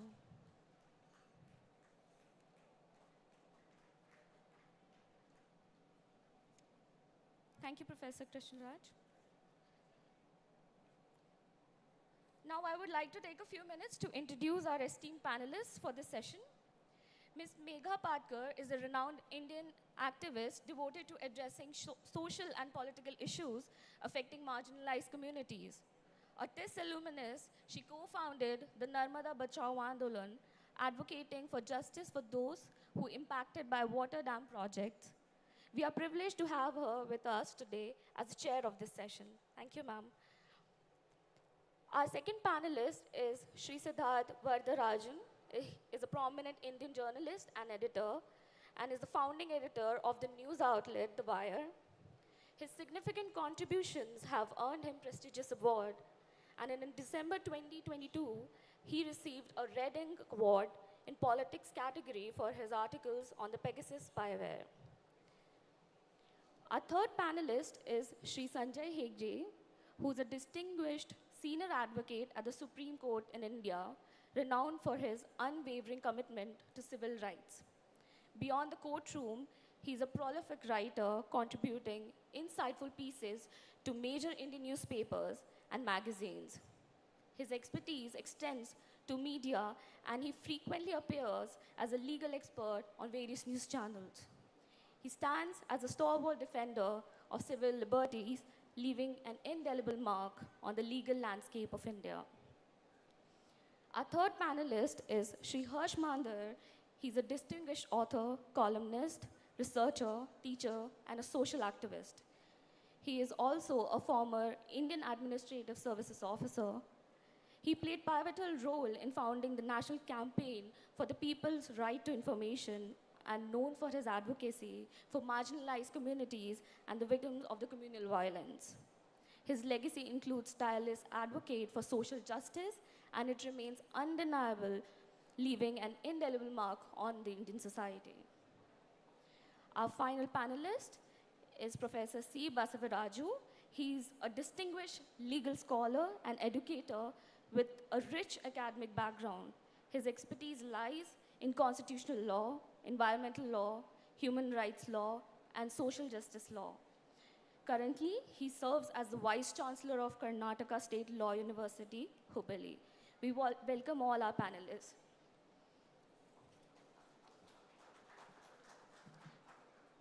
Now, without any further ado, I would like to hand over this session to the chair. Thank you.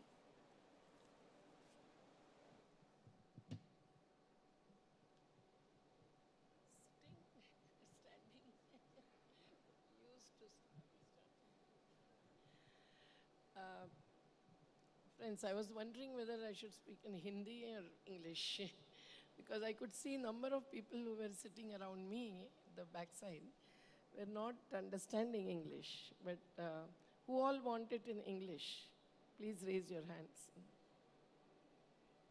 Okay, thank you very much. So as you know that the Constitution, that is not just a gift, but a real Aadhaar that doesn't come through to the Aadhaar card for all the oppressed, suppressed, marginalized, peripheralized communities and the whole of the citizenry of India in this country. And that's why to have this convention organized by one of the ministries of the Karnataka government with courage and commitment is something to be saluted for. And we also hope that whatever will come out of the discussion will also be taken into consideration by the new government of Karnataka in their future planning, implementation, deciding about the manzil जहाँ तक पहुँचना है. तो ये केवल एक discussion होकर ख़त्म नहीं होना चाहिए. Some people, as was said in the last panel, would look forward to certain action plan, but the same thing is expected from the state government of Karnataka as well. It's very certain that today's theme is something that really helps us to understand the importance of this small little handbook. What is said by K.K. Venugopal is very, very relevant. This little book in our hands has revolutionized the lives of the people. We have a long march ahead, and day after day, the sacred words of the directive principles of the Constitution have brought solace to the billions of people of this country. And that is why I believe that every Indian, whether he be a lawyer, judge or not, should have a copy of this little book, small in size, but huge in its human dimensions. I believe that this elegant book should be in the pockets of every Indian, enabling him to derive inspiration from the greatness of the ideas contained in the Constitution of India, which we, the people of India, have given unto ourselves. Now, this said in the foreword of this small little book is something that can be the basis for us to analyze the present situation in the country. And not just say that this book is a great book. And many, many youths might not have read every word, not even every article and every, schedule in the Constitution. So these kinds of dialogues by the eminent representatives of the civil society, but also various authorities, is very, very important. You be ready with your questions, no doubt about it, but let us start with the presentation by each one. And since we have 1 hour, we would say that we will start with 10 minutes each and then come to the question-answer session. So I would request Mr. Basavaraju, who is the Vice Chancellor of the Knowledge University. So nothing needs to be introduced further. And he would take 10 minutes to present his views on fundamental rights, directive principles, and citizenship of the Indian Constitution. Thank you so much.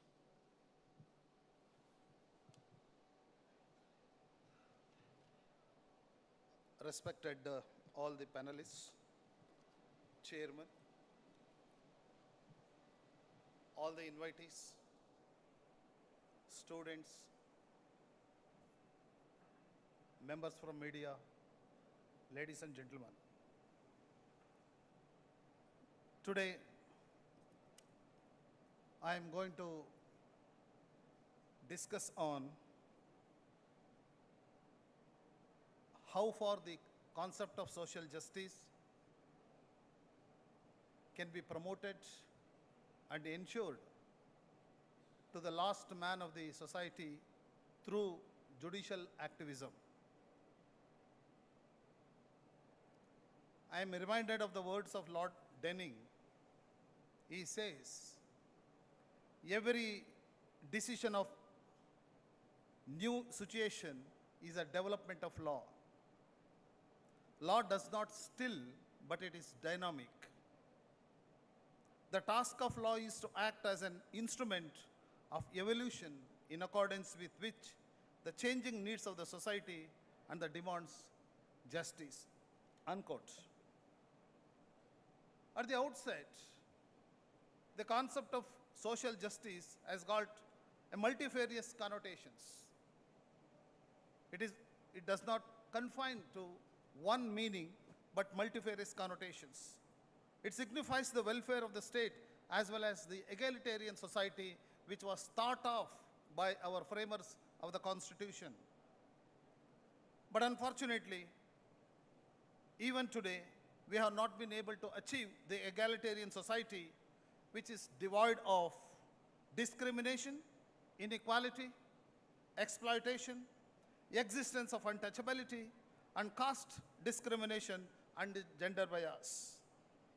Of course, though nature has endowed men with inalienable rights of men, wherein all men and women are equal in all respects, in terms of equality, liberty, and freedom and fraternity. Most of the countries across the globe today, they are endeavoring to ensure social justice to all the vulnerable sections of the society. As millions and millions of people in India still are being dominated, subjected to domination and subjected to exploitation and various kinds of degradation by the haves. But with the growth of the civilization, with the growth of the industrialization, or even the growth of the urbanization, there is a total structural change in the society, as a result of which many social evils are emerging, causing damage to the harmony, integrity, and the honesty of the people in the society. John Rawls' theory of justice also, in fact, focuses upon. John Rawls rejects the meritocracy and advocates for fair and equality of opportunity to remedy the social inequality which exists among ourselves. And he advocates that society should endeavor to equalize economic wealth, social status, and political power, which has not been achieved so far. If you look at the dimension of the social justice from the Constitution perspective, the entire edifice of the Indian Constitution is built on the premise of social justice. And even the preambular objective of the Constitution of India is to achieve the welfare state with the object of ensuring social inclusion. The social inclusion of all people belonging to different communities, different religions, different ethnic groups, caste, culture, and various languages. The element of social inclusion primarily focuses upon the vulnerable sections, the marginalized groups, and disadvantaged and weaker sections of the society. Every government, irrespective of the nature, should commit itself for empowering the weaker sections of the society to bring them to the mainstream. It is unfortunate that even after 75 years of the Constitution came into force, we have not been able to achieve the preambular objectives of the Constitution, which is intended for by our makers of the Constitution. For example, the Constitution makers, they endeavor to bridge the gap between the haves and have-nots, try to bridge the gap between the unequals and equals, justice and injustice, and still we have been living in a dichotomy, even after 75 years, dichotomy between the minority and majority, dichotomy between the rich and the poor, and dichotomy between various other factors. So therefore, in order to ensure social justice to all sections of the society, irrespective of the religion or irrespective of the caste, there is a need to promote the protective discrimination. And of course, the Constitution of India has ensured the protective discrimination under Article 15.4 and 16.4, and even Article 15.3 for the women and children. But the question, the larger question, which is confronted to us is, have we achieved the goal which are enshrined in the Constitution, either promoting the protective discrimination strategy or mechanism? A policy of mechanism was made under the Constitution to introduce the protective discrimination in respect of members of scheduled castes and scheduled tribes and backward classes. And the primary objective is to protect the discrimination, protective discrimination provided in the Constitution is to ensure social justice to the marginalized groups and vulnerable sections of the society. We have been witnessing from various angles in the society that even the vulnerable sections of the society, including the marginalized groups, they are still under subjugation by the various sections of the society. Besides, the framers of the Constitution of India, they have provided certain freedoms to people in general and vulnerable sections in particular to raise their voice against all kinds of exploitation and all kinds of the injustice, inequality, and exploitation and inhuman treatment. For example, the freedom of speech and expression, which is provided as a fundamental right in the Constitution of India under Article 19(1)(a), against all kinds of injustice, inequality, and exploitation. The freedoms which are fundamental in the Constitution of India, every individual has to enjoy these freedoms in order to build their equal status that of others. And various freedoms which are identified in the Part 3 of the Constitution for every citizen to live with human dignity.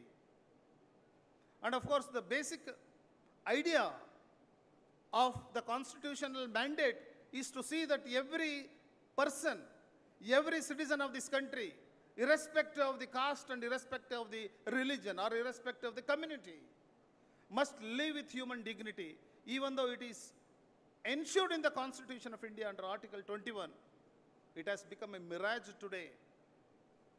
Maybe 20 to 25% of the people may be living with human dignity, but the rest of the people in India, they have not been able to live as human beings because of the fact that they are incessantly subjected to humiliation, subjected to exploitation, and subjected to injustice and inequalities. For many years, the members of the scheduled castes and scheduled tribes, they were not allowed to live with human dignity. To ensure dignified life to the people, the right to life and personal liberty has been ensured as a fundamental right. We always look at the judiciary, what best judiciary can provide by interpreting the constitutional mandates to ensure justice, equality, liberty, and decent life to the vulnerable sections. The framers of the Indian Constitution have provided the fundamental rights to all citizens to see that they should live with human dignity and to ensure that even the state is also obligated under the Constitution to ensure whatever is required to live with a decent life. In Olga Tellis versus Bombay Municipal Corporation, Port Bombay versus Dilip Kumar Raghavendranath Nadkarni, Delhi Development Corporation versus the Delhi government. See, in all these cases, the Supreme Court has of the view that right to life under Article 21 includes right to livelihood. The larger question which remains with us is whether the people who are living in the society, who have no economic stability, who are identified as poor people, the weaker sections of the society, the scheduled castes and scheduled tribes, the backward classes, are they really getting the livelihood as it is provided under the Constitution of India? There are plethora of instances where the Supreme Court had to interpret and to act as a proactive role in identifying certain acts as fundamental to the individuals. Especially the directive principle of the state policy, the much awaited dream of vision of our framers of the Indian Constitution has been realized when the directive principle of the state policy were incorporated into the Constitution. The welfare state is built on the premise of directive principle of the state policy, which safeguards and provide the welfare measures to the weaker sections of the society. Remember, the doors of the temple of justice are opened with these principles to take cognizance of the problems of the scheduled castes and scheduled tribes. Mr. For Basavaraj, instance, please conclude. the Constitution of India has mandated the state to try for promote the welfare of the people. The welfare of the people by securing and protecting the effective possible method of protecting their interest. There are a number of instances where the Supreme Court has interpreted the constitutional provisions and especially the Article 15, Article 15 subclass 1 and 16 subclass 1 and 16 subclass 2 to see that the vulnerable sections of the society should get the due share of the society. So therefore, this protective role of judiciary to ensure social justice has been provided expressly in the Constitution to see that to offset all kinds of inequalities, injustice, exploitation which exist among all the vulnerable groups and especially the scheduled castes, scheduled tribes and the weaker sections of the society. Thank you. Thank you very much. The Honorable Vice Chancellor has brought forth especially the right to life, which includes right to livelihood, but also right to housing, right to education, right to food, and everything that is the deprivation of faced by various peripheralized communities, including caste-based and others who have the positive discriminatory policies for, but still they are facing not just deprivation, but even destitution. And he has also referred to the pillars of democracy, especially judiciary and their role. I would request Harsh Mandarji to really take 10 minutes maximum and put forth his viewpoints with some concrete suggestions also for the civil society at large and the rulers who are the power holders and responsible and are bound by the Constitution. Friends, let me start with something that happened in a small working class suburb of Delhi a few months ago. It was the Ganesh Puja period. A young man, a young Muslim man of about 20 years, mentally challenged,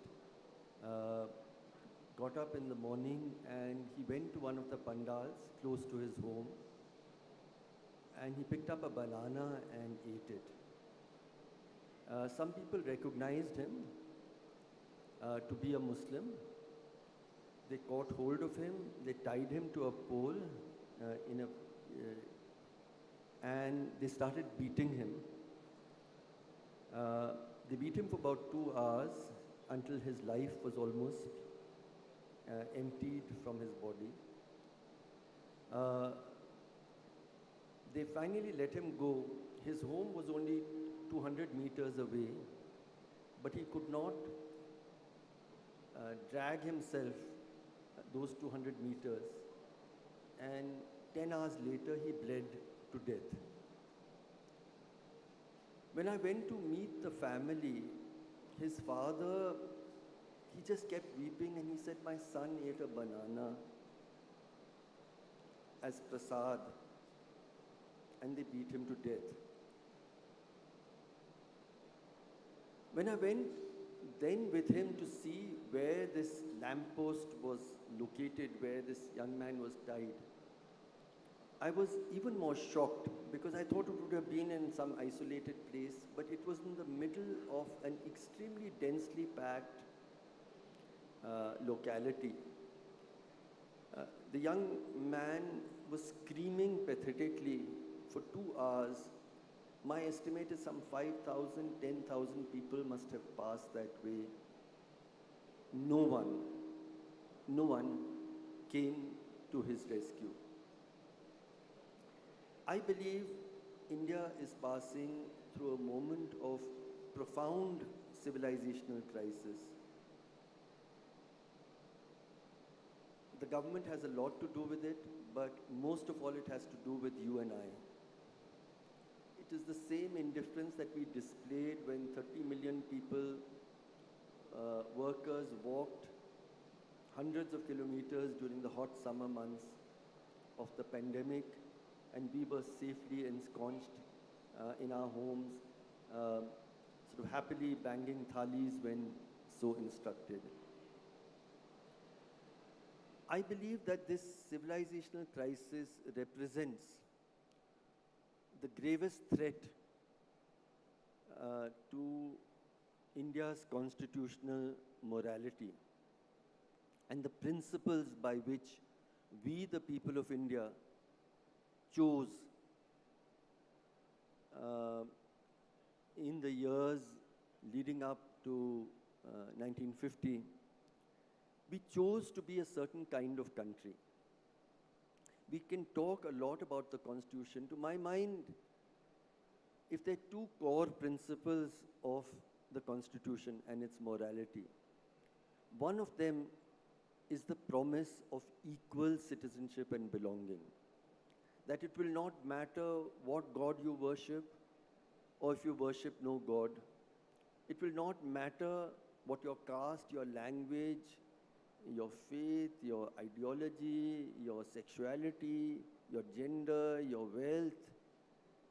Whatever it is, you're a fully equal human being, a fully equal citizen with fully equal belonging and fully equal rights to this country without any conditions, except a fidelity to the values of the Constitution.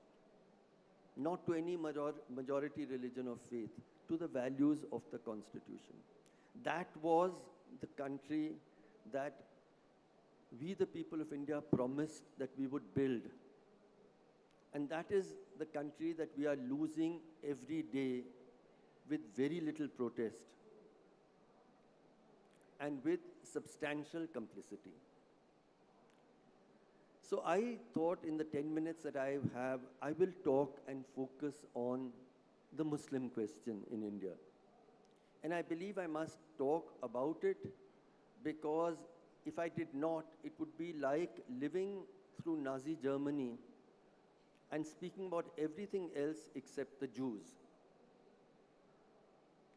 History would judge us very harshly if we did not acknowledge that India's constitutional morality and I would say the founding ideas of this country itself, and I would add further what is finest in our civilizational legacy, all of it is being threatened, jeopardized, demolished with and by the attack on India's Muslim minority of 200 million people. The state, in a sense, has waged war against a segment of our people simply because of their religious identity. Hannah Arendt had talked about citizenship as the right to have rights. I believe that we have already entered a zone of public living with very little protest and resistance from the rest of us, where Muslims today do not have the right to have rights. You can call for their genocide from a public platform like this. You can call for mass rape. Chief ministers can lead in hate speech against Muslims. The state can decide to just walk in, make a list, and demolish homes of people of Muslim identity. And that has happened, I was tracing, in at least 100 districts of this country so far.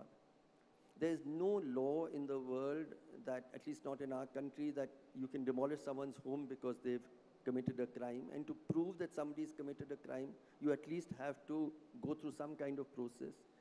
You've thrown away, the Constitution to the winds, and you have this targeted demolition. I saw in No over 4 days, structures were demolished in a way that no mob could have accomplished. And the people of Mewat told me that everything that they had achieved it's the poorest district in the country by Niti Aayog's assessment. Everything they had built over the last generations was destroyed by the state. You don't need the lynch mob anymore. That is what living without the right to have rights, where we have reached. And we have reached there because more and more of us are accomplices in this project of hate. what I learned when I looked carefully at Nazi Germany was that the horror of Nazi Germany actually was not Hitler. It was ordinary people. The horror of what is unfolding today is not Mr. Narendra Modi. It is you and I. It is our participation. It is our endorsement. It is our celebration of hate. On 22nd January 2024, the Prime Minister assumed the role of some kind of head priest for the country, and he presided over the consecration of a temple. It was not an ordinary temple. The significance of that temple was that it was built at the site of a medieval mosque that was broken down by a mob. I go back to the greatest living Hindu of our times, and that is Mahatma Gandhi. I recall for you what was his last fast. His last fast, 2 weeks before he died. What were his demands? The first demand, I think, is better known, that Pakistan should get its due share. Brothers can fight, but when there's a separation, you must give them their share. But the second demand is something I want to recall today. And that second demand was that, refugees had come in tens of thousands, including my own extended family, uprooted, very angry, very distressed. And one of the things they started doing was that in the Connaught Place Mosque, the Mehroli Dargah, they placed Hindu idols and said, we are now going to convert these into temples. And Gandhiji's last fast, which he said himself was his greatest fast, his demand was that we must return to our Muslim brothers and sisters, those places of worship, because he said no true place of worship can be built on disrespect to another religion. So I'm quite certain that the grand structure in Ayodhya would not have been recognized by Mahatma Gandhi as a temple at all, as a place of devotion and worship. We are all called upon to remember Ram today. I wonder which Ram we are thinking about, which Ram we hold in our hearts. The Ram whose name was in Gandhiji's lips when Nathuram Godse shot him 2 weeks after this fast. That Ram, or the Ram in whose name Nathuram Godse assassinated Mahatma Gandhi. This is not a time, Hindutva and its triumphalism has nothing to do with religious faith. It has nothing to do with ethics. It has to do with a certain triumphalism on the one hand of the majority and the subjugation into fear of a minority. I've spent many months, the last months, everywhere I travel, people of Muslim identity want to have quiet, closed-door meetings, and the room fills up. And I really wanted to share what I heard in at least 50 meetings from across the country. The word I heard most was fear. Dar, khauf. Dar laga rehta hai. When my father goes out, my brother, my husband, my son, I'm terrified. I don't know whether they'll come back safe. There's a vague fear that has enveloped our lives. You travel in a train, we don't know who's going to attack, who's going to come in and open your fridge and check whether what meat you have. When that soldier, railway policeman killed his superior on a train and then killed 3 men of Muslim identity, a young woman who works with me, she came into my office sobbing, and she said, I haven't been able to sleep. I can't think of anything else. And she was crying. I sat her down and I said, what happened? She said, those men could have been my father. They could have been my brother. I don't know where we'll go. What will we do? Where is there a place for us of safety and dignity and equality in this country? The second word that they use most is betrayal. They keep asking, was India always like this? Were we fooling ourselves when we thought this country equally belonged to us? Or has something changed within us? I spoke about the soul of our constitution, which we are called upon to defend. On the one hand, the soul of our constitution was that idea of equal citizenship for people of every faith, identity, caste, community. But Baba Sahib Ambedkar told us the true soul of our constitution lies in the word fraternity. Fraternity in Hindi is bandhuta, which is a beautiful word. It means हम एक दूसरे से बंधे हुए हैं.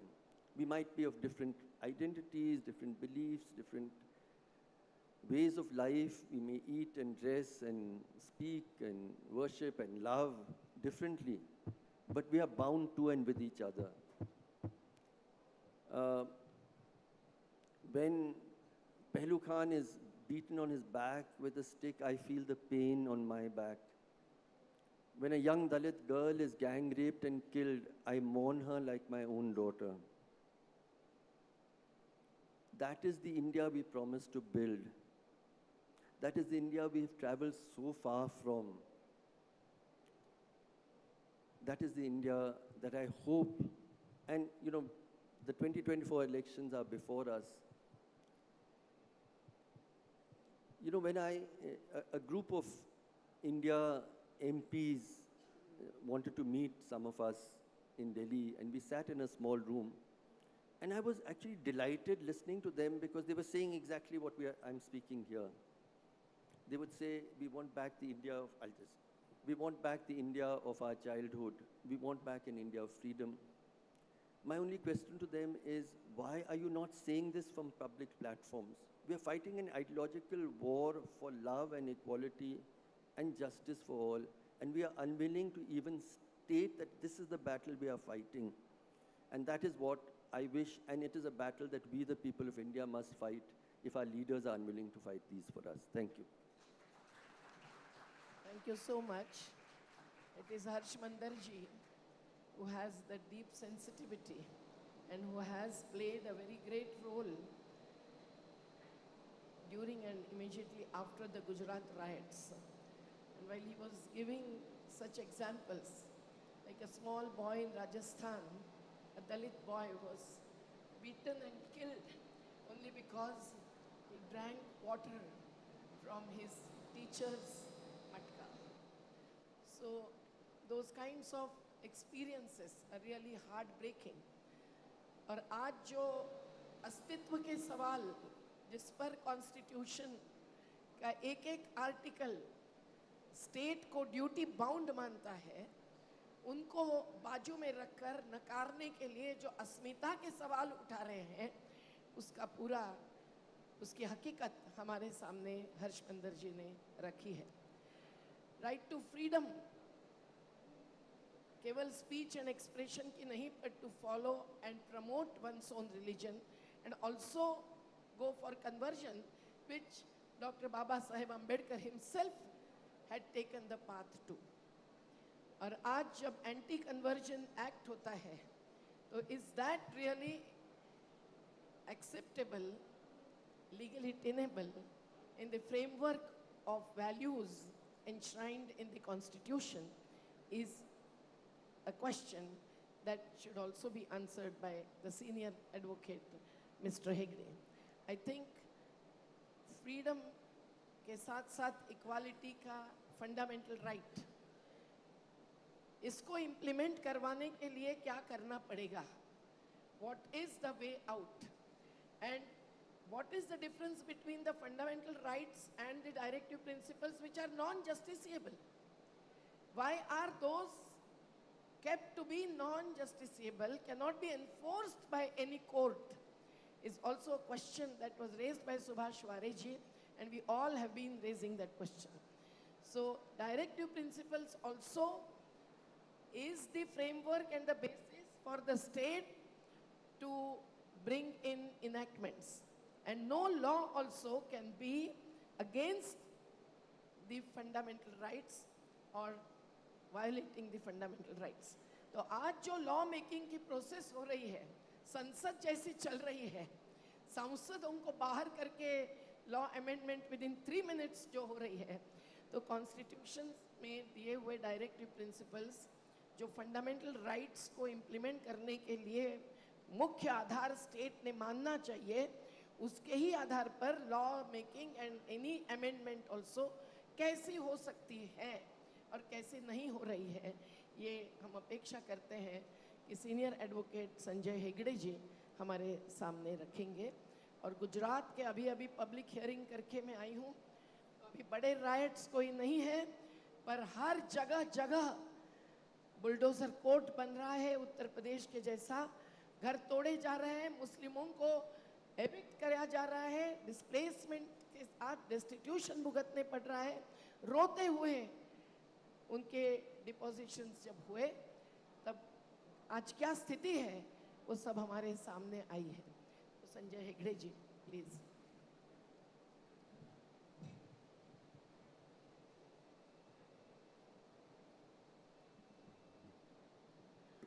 Good evening. I was asked to speak about Dr. Ambedkar's views on fundamental rights. Medaji has asked me to speak on a variety of things, including the tension between the fundamental rights and the directive principles of state policy. But I do believe that many of these questions can largely be answered by a look into our constitutional history. As I came in, I saw these various lounges: liberty, equality, fraternity. And these words came to us from the French Revolution. And from the French Revolution, they traveled to America, especially in Thomas Paine's The Rights of Man.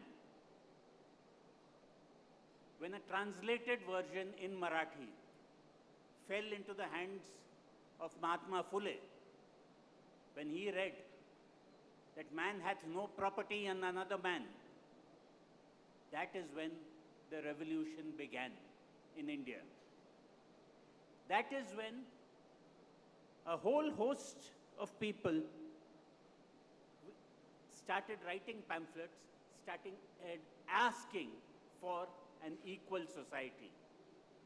We were emerging from a society which, when we ruled ourselves, we told ourselves karmanya vadikaraste.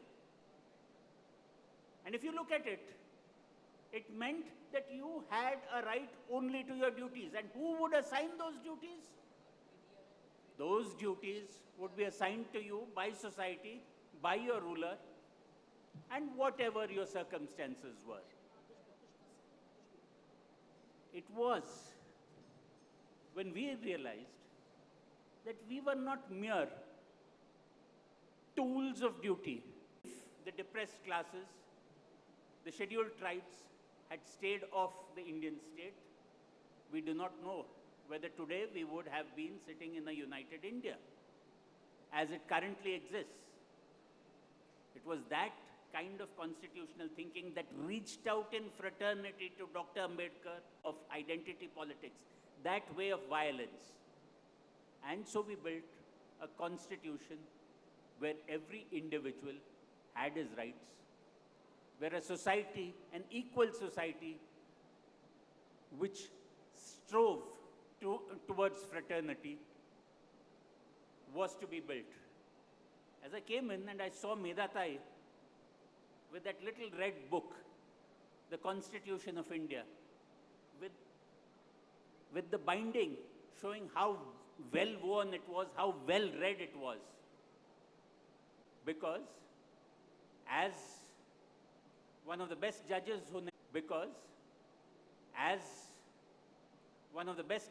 never made it to the US Supreme Court, Justice Learned Hand once said, that liberty lies in the hearts of men and women.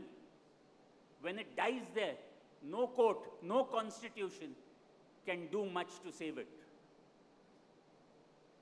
If we cogitate, if we remember why we wrote a constitution, if we remember the ideals of fraternity, if we remember the idea that all men are created equal and that we are bound in ties of nationhood and fraternity, that we will continue to hand over a constitution to our children and our grandchildren. It is a living document. It has a certain flexibility. Miratai asked about whether the directive principles are something which cannot be enforced. Dr. Ambedkar himself said that these were guiding stars. Guiding stars which if an elected government forgot or ignored or went contrary to, they would answer to the people. The Constitution is a solemn compact between citizen and citizen. It is that compact which is the underlying base of the state. And as long as we constantly renew our constitutional vows, you don't need sentinels on the qui-vive sitting in Bhagwandas Road to take notice or to not take notice. Courts can only do so much for the Constitution. It is when we, as citizens, own it, when we, as citizens, live it, that we leave a better country for our countrymen. Thank you. Thank you so much. Most of us know that it was Dr. Baba Sahib Ambedkar who wanted the directive principles to be included as fundamental rights. But the Samvidhan Sabha, with few women members, but members who were representative of various communities and various states in the country, as on today, they denied to have that. And whether that is a mistake or not needs to be pondered over. But what Mr. Ranade has said, it is very essential to notice that today when each of the right is crushed and impinged upon and violated, we have to really fight for the same. But when we talk about citizenship as only one concern, and on 10th of February, our present Central Home Minister himself has declared that after or before the upcoming Lok Sabha election, they would again bring in and implement CAA, the Amended Citizenship Act, in all the states beyond Assam and partly implemented in Bengal. तो शाहीने कोई आसमान में उड़ तो नहीं गई है. जो खंत व्यक्त की हर्ष मंदर जी ने कि प्रोटेस्ट कम हो रहा है, मुझे लगता है कि उस समय के शाहीन बाग का प्रोटेस्ट फिर से शुरू होगा, क्योंकि ये एंटी कॉन्स्टिट्यूशनल है कि रिलीजन के आधार पर किसी को आप सिटीजनशिप से एक्सक्लूड करते हैं, बाहर रखते हैं. बाबा साहब ने ही नहीं, सभी ने ये कहा था कि रिलीजन को कॉन्स्टिट्यूशन में केवल फ्रीडम के रूप में मेंशन करना चाहिए. One of the members of the संविधान सभा H.V. कामत, उन्होंने आग्रह रखा था कि लेट अस स्टार्ट विथ ईश्वर चरण, even the preamble, but that was rejected by a vast majority amongst the members of the Samvidhan Sabha. And you all know that it was comparatively late in 1976 that Indira Gandhi ji added Dharma Nirapekshata or Samajwad, secularism and socialism, not just as two words added to the preamble, but the two values which now are going to be likely to be rejected by the fundamentalists who have also, through some of their representatives, filed a petition before the apex court to remove those two words and to just, crush those values also. So it is very essential for us to know that all that is mentioned today, asserting the citizenship which has to be beyond any kind of discrimination, is something that would be taken forward to every right that is granted. And the same rights are reflected into every directive principle. For example, right to action plan. So now I request Siddhartha Varadarajan. You know he is an exceptionally courageous, truth-bound, satyagrahi media person. The Wire has really linked all of us through their medium, and today this forum is also providing another medium for his free and fair expression that we all look forward to. Thank you, Medatai. We don't have too much of time, and you've heard from 4 distinguished speakers already. On the question of fundamental rights, directive principles and citizenship, it's interesting to actually focus on where the threat today lies as far as the ordinary citizen is concerned. And I would say that it is most dangerous and ominous and worrying that the right to free expression or rather freedom of expression and freedom of assembly, 2 fundamental rights which are realized, which can only be realized in their expression. Freedom of expression is realized and consummated by people freely expressing themselves. Freedom of assembly,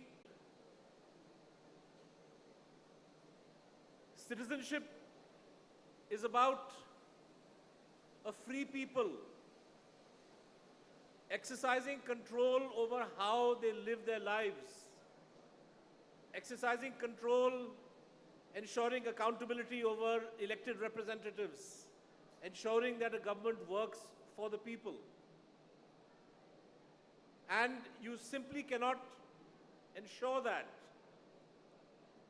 without freedom of expression and without freedom of assembly. Today, just look at the manner in which the farmers of Punjab and Haryana are being treated by the authorities. Is it illegal? Is it a crime for farmers to want to march peacefully to Delhi? Is aimed at criminalizing the very act of assembly. You don't want to allow people of India to gather in large numbers to peacefully raise their voices on issues that concern them. And what is happening on the Punjab-Haryana border is not an exception. This is increasingly becoming the rule. In state after state, whenever people attempt to gather to protest, increasingly we see force being used against them. The state has developed new tactics. I fear, Medatai spoke about the need for Shaheen Bagh to come again. I fear that today the Indian state has developed and perfected new weapons of repression, which will make it much more difficult for mobilization of that kind to happen in the national capital or indeed anywhere else in the country. For example, the use of demolitions. And the Supreme Court, which can see what is happening, how House demolitions are being used as a tool to curb dissent. House demolitions are being used as an illegal form of imposing a punishment that no court has yet ruled against a particular individual. Yet the administration is deciding that this person is guilty, and you are using a form of punishment that is not envisaged or provided for in the statute books. Yet the Supreme Court is unwilling to take a stand on this. The Punjab and Haryana High Court, which considered what happened in Nuh in his initial ruling, found that the Haryana authorities had acted illegally and used very harsh language. The judge was moved out, the case went somewhere else, and that's the last we've heard of it. So, using the weapon of house demolitions, using internet bans, India today is the internet ban capital of the world, where at the flick of a switch, in the face of any kind of public protest, the authorities do not hesitate for even a second to order telecom companies to switch off mobile internet services. So today in vast parts of Haryana, it's simply not possible for farmers to communicate. Forget farmers, anybody else. So internet ban as a method of repressing and ensuring that people do not gather has been perfected as a tool. Putting pressure on social media companies to delete content. You are not satisfied that you have stopped farmers of Punjab and Haryana from marching physically. You are not satisfied by the fact that the media that you control maligns the farmers day in, day out as violent people, as Khalistanis and whatnot. But if the farmer chooses to shoot their own videos, chooses to raise their own voice through social media, you then put pressure on X, on Twitter, on Facebook, on YouTube, and you get these videos and these posts deleted. And I've reviewed hundreds of these posts. There is no, were these matters to actually end up in court, any half-decent judge would say that this is completely illegal use of any authority that the government of India or the Haryana government has. But we see content being deleted. We see internet services being shut down. We see cases being filed for people who raise their voice. To put fear in the mind of everybody to think 100 times before they say or write something. कि किसी ने कोई चीज़ post कर दिया नरेंद्र मोदी के खिलाफ. If I like it, if I share it, am I running the risk of the police in Pratapgarh filing a case against me because some BJP worker says कि party की मानहानि हुई है? It's a rubbish case. But you will be tied up in court proceedings which you can't afford. You may even have to spend a couple of days behind bars, assembly. Then all your other rights remain unenforceable. Because if people cannot speak, if people cannot gather to talk about casteism, to demand the positive discrimination that our Vice Chancellor spoke about, to demand implementation of all the other fundamental rights, if people cannot speak and assemble and gather and put pressure, then none of those rights will be enforced. And I'm afraid I do not share the optimism of some people in this country that the courts are going to step into the breach. What we've seen so far is too little to instill that kind of confidence. But I think that we need to bear in mind that these fundamental rights, particularly of expression and assembly, have to be ensured, have to be protected and defended at all costs. Thank you very much. Thank you so much.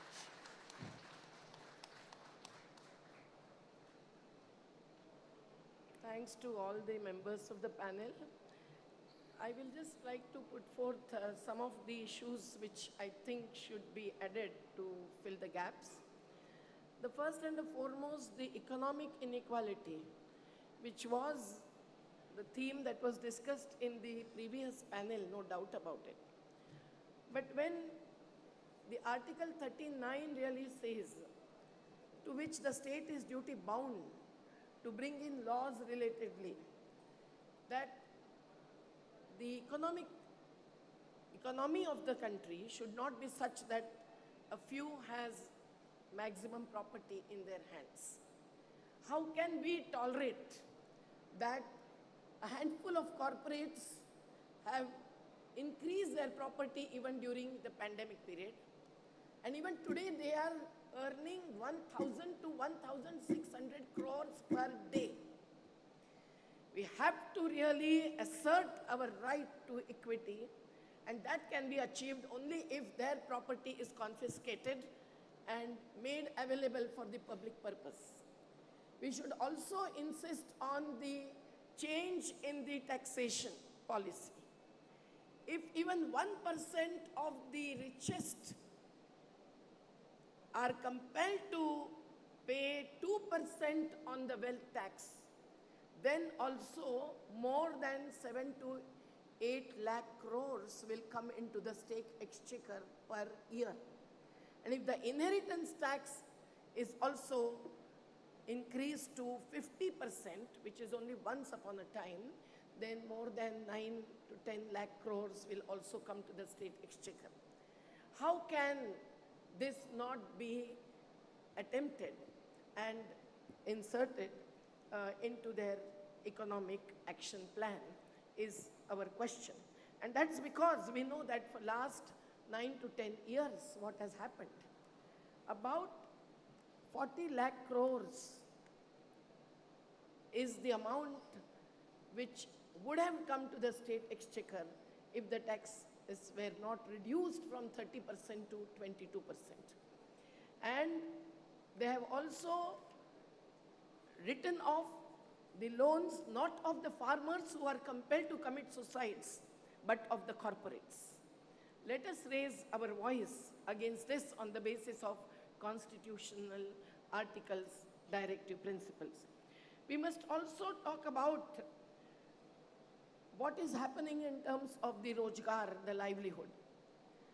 Ram की बात हुई है, राम राज्य की बात हो रही है, पर राम से कोई पेट नहीं भरता। हे राम और जय श्री राम में तो फर्क है ही, पर कहाँ राम है, क्या रहीम है, यह प्रकृति जीवन मेरा, मेरा ही जल मेरी नदी, ये ज़मीन और जंगल मेरा। ये जो आदिवासियों की प्रकृति निर्भर नेचुरल रिसोर्स बेस्ड कम्युनिटीज़ की भावना नहीं, कामना ही नहीं, तो जीवन प्रणाली है, उसके ऊपर जो आक्रमण हो रहा है वो भी constitutional rights and directive principles के खिलाफ है। आर्टिकल 48A जिसमें environment is to be protected and promoted, आज क्या हो रहा है? फॉरेस्ट कंजर्वेशन एक्ट ऐसा बदल दिया कि without seeking consent or even consult even in the name of farmers, the new schemes which are declared, on one hand the Revdi is saying that we will give you 6,000 but not MSP. They say that they have no money to pay the minimum support price. Well, maximum support price and maximum financial support coming through various agreements which we do not have the transparency about, no accountability, no information. Although there is Right to Information Act, when the G20 kind of forum is used for the same purpose. So all the international financial institutions with globalization, liberalization, privatization policy, what had Baba Saheb Ambedkar said? That maximum number of industries should be in the hands of the state.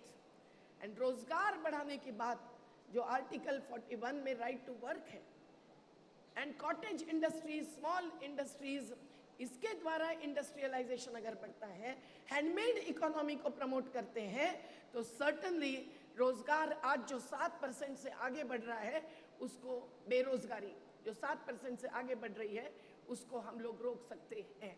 हम लोगों की ये demand होनी चाहिए, and this is also related to the fundamental duties of the citizen, which is also a part in the constitution. So when we say that the state is duty bound to change the economy, to bring in social, economic and political equity, which all are related, we must also say that we are also duty bound as the citizens. ये कैसे हो सकता है? अगर कृषि खाद्यान्न की subsidy इन्होंने इस बजट में 82% से कम कर दी, इन्होंने फसल बीमा पर जो अमाउंट बजटेड थी पहले 2021-22 में वो 34% से कम कर दिए। So the game that is being played also needs to be noted as illegal, unconstitutional, and also inhuman, leading to eviction with bulldozers as the courts, regarding related to the minorities, and also, promoting through these kinds of wrong kind of economic premises and action plans as well as budget plans. So, kaise hoga ki violence, which has become one of the main basis for the rule to be more assertive and militarized, is something that also need to be countered.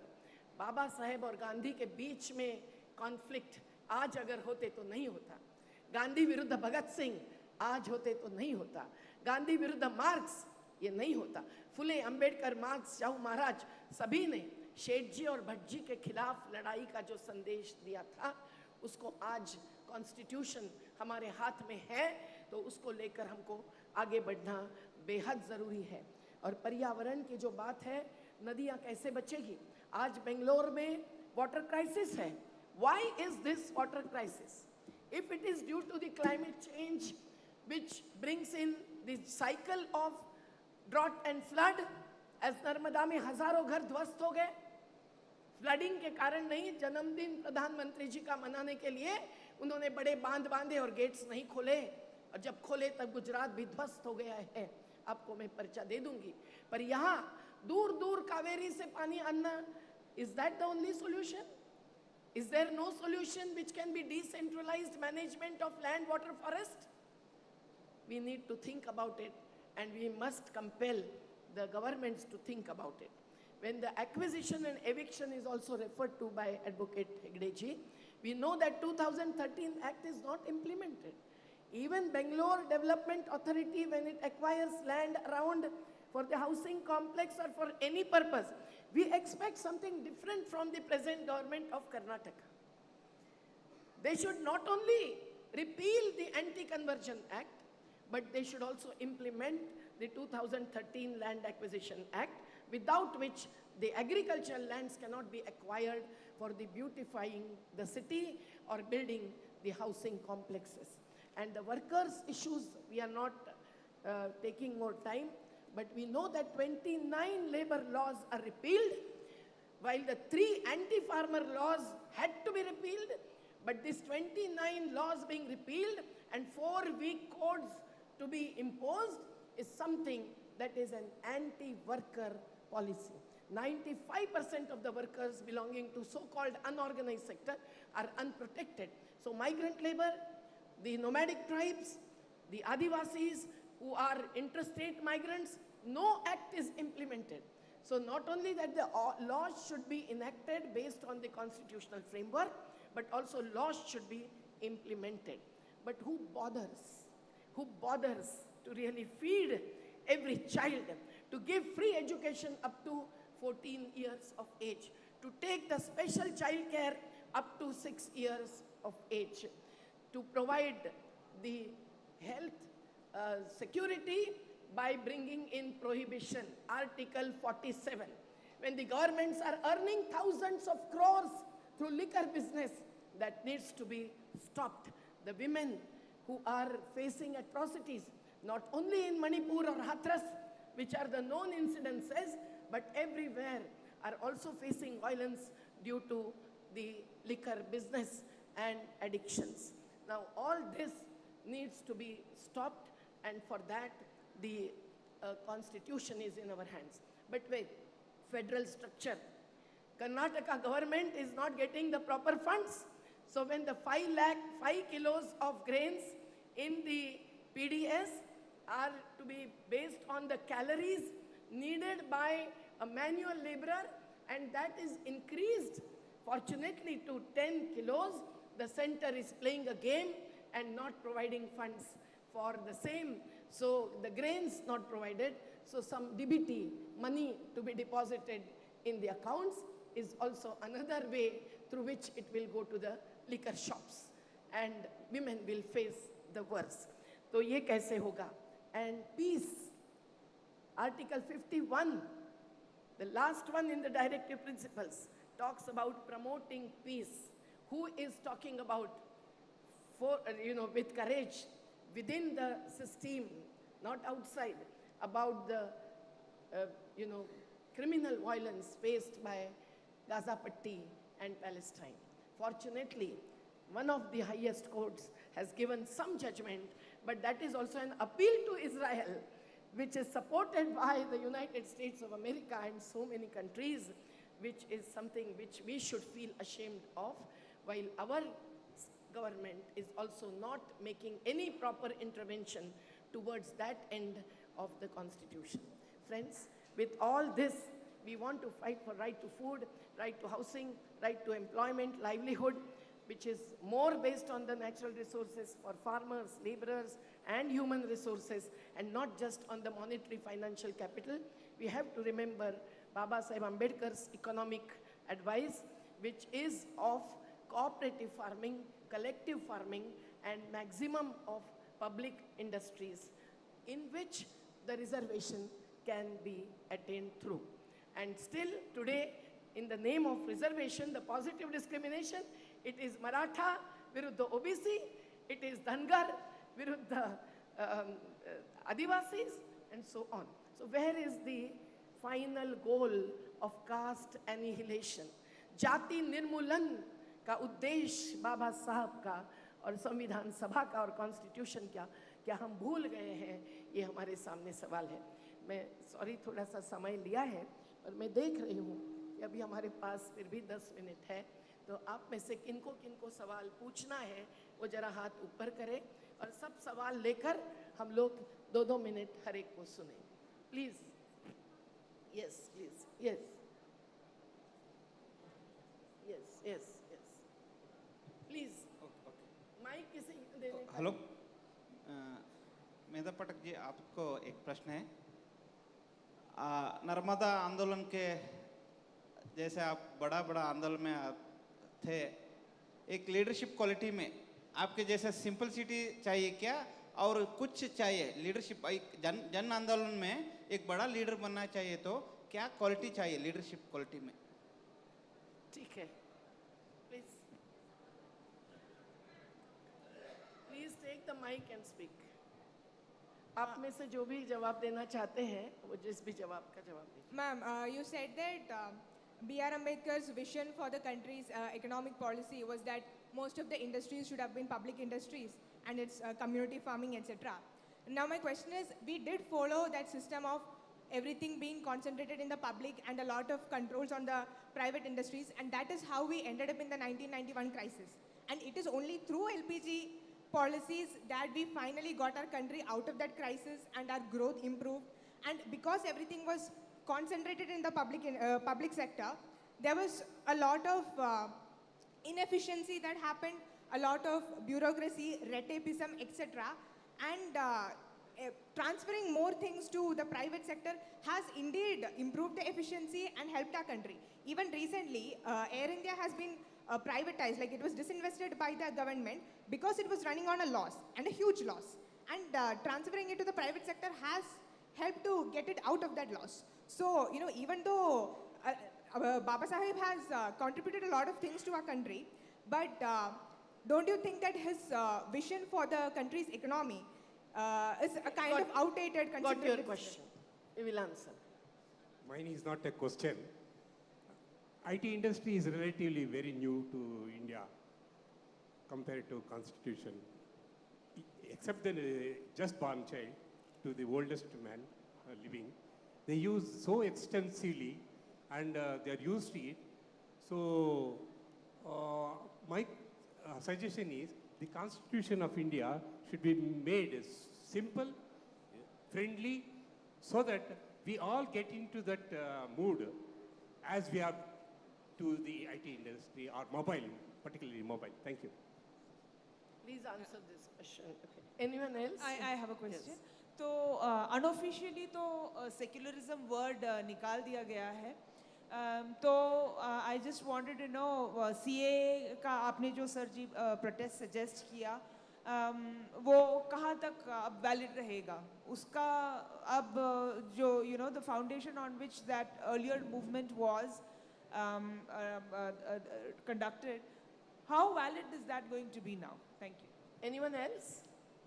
Last question is, please. I have a question. Harsh was mentioning that when the little boy ate banana, you had about 5,000 people who could have opposed but didn't do anything. Sanjay Hegde says that the courts are there and then the legal fraternity, etc., etc. ತಾವು ಅವಾಗ ಬಂದು ಮಾತನಾಡ್ತಾ ಇರ್ತೀರಾ, public venue, public ಫೋರಮಲ್ಲಿ ಬರ್ತಾ ಇರ್ತೀರಾ, ಏನು solution ಅಂತ ಹೇಳೋಲ್ಲ. But Siddharth Varadarajan has given the answer. He says, we common people, we cannot speak. I think among the 5,000, the crowd, they would have come to rescue the boy, but then they're afraid of legal consequences. We had such an issue. You were talking about the liquor lobby. We raised our voices, but then there were 10 cases put against us. Where do we get the money to fight and the energy to fight? And these media people have so many cases against them. What is the legal fraternity doing? This is the fear with which people do not want to I think speak. that point is already taken, and they have also answered that it is only the courage and commitment that can take you beyond these kinds of situation.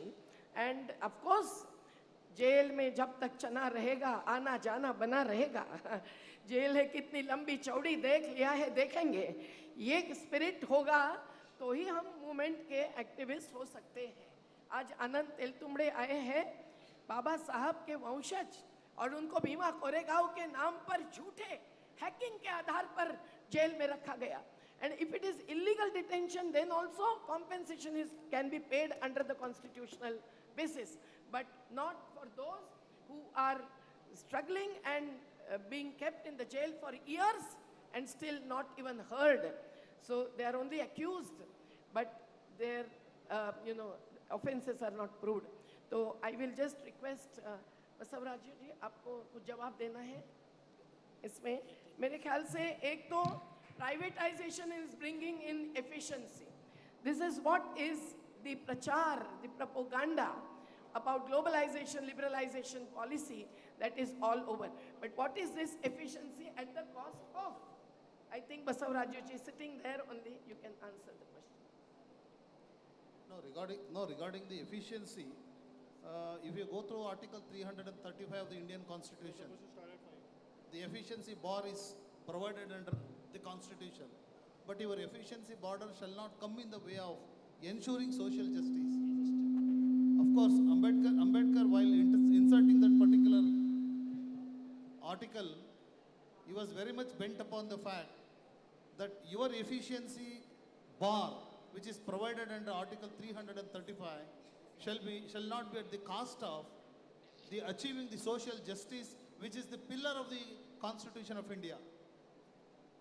And regarding the under trial prisoners who have been languishing in the jail for several years, just because they are very poor and weaker sections, not able to engage a lawyer, the Supreme Court in fact has given a series of judgments that right against this exploitation and even right against the inordinate delay in conducting the trial is also a violation of the fundamental right under Article 21.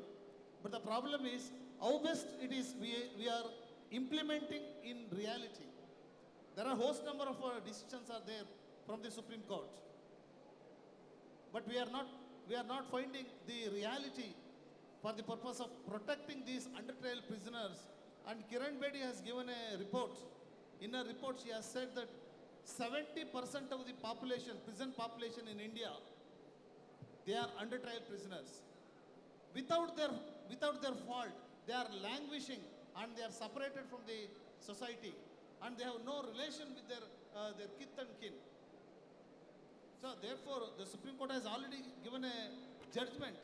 Under such circumstances, they should be immediately released. I just want, on CAA, I wanted to say that nothing has changed. The basis on which the struggle against CAA happened, that remains. Because for the first time in India, the Modi government has tried to make religion a criterion for citizenship for anybody, in this case of refugees from Pakistan, Bangladesh and Afghanistan. This is not acceptable. The challenge is there before the Supreme Court. That challenge, I believe, must be heard quickly, and I'm sure the court will find this ultra-virus. But people should oppose this. People will oppose it. And I don't think that, I mean, of course, the government will try to disrupt and attack any protest. But the basis, the ideological, political, moral basis continues.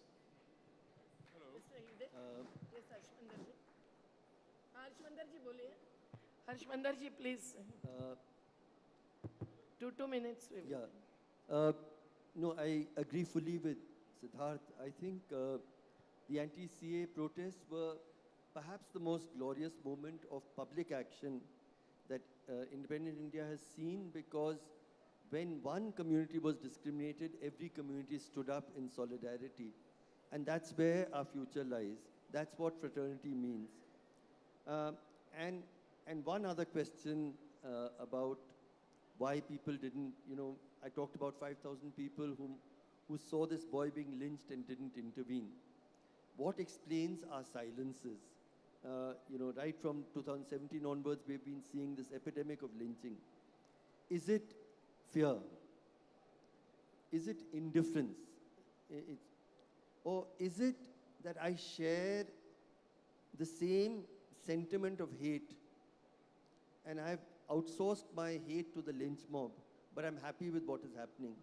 That's a question that all of us will have to answer for ourselves, because there is a silence. While India is deteriorating, there are many ethical systems. I'll just end with that. But I'll talk about something that Prophet Muhammad said. What is your duty when you see great suffering and injustice? He said, at the very least, respond from your heart, which means at least you feel badly. That doesn't require courage. Then the next higher level is to respond from your tongue, which means you speak out against it. The best among us will respond with our hands, which means we act against it. The country that I want to see is that all of us respond at least from our hearts. Then things will change. Hegde ji, aapko kuch 2 minute mein. No, I think everybody has spoken, and a lot of people have said, what are the courts doing? I think the courts share what happens here. They speak rightly. They speak a lot.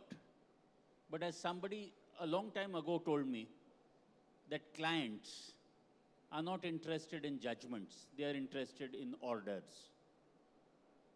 I think that's where courts need to improve. Quick orders. The reasoning can always be come in due time. And the same thing that Harsh said. Let us first respond with our hearts, our heads, and then with our hands. But let us do respond. Let us not simply sit that things are bad and can only go worse. Yes, right. I'd like to end with one of my favorite lines from Faiz. Dil na umeed na sahi, naakaam hi to hai. Lambi hai gam ki shaam, par shaam hi to hai. Good evening. Thank you so much. मुझे लगता है कि हम लोगों ने इस discussion के द्वारा संदेश दिया है कि आज की इकोनॉमी, अर्थव्यवस्था बदलनी चाहिए. अभी जो भी क्वेश्चंस बाकी है वो पर्सनली डिस्कस कर सकते हैं.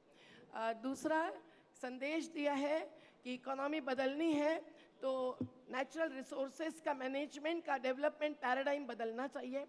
अस्तित्व के जो मुद्दे हैं, राइट टू लाइफ रिलेटेड, वो सब पर हम लोग आग्रह करना चाहिए. उसके लिए हमको जो वंचित हैं, पीड़ित हैं, उनके साथ खड़े होना चाहिए.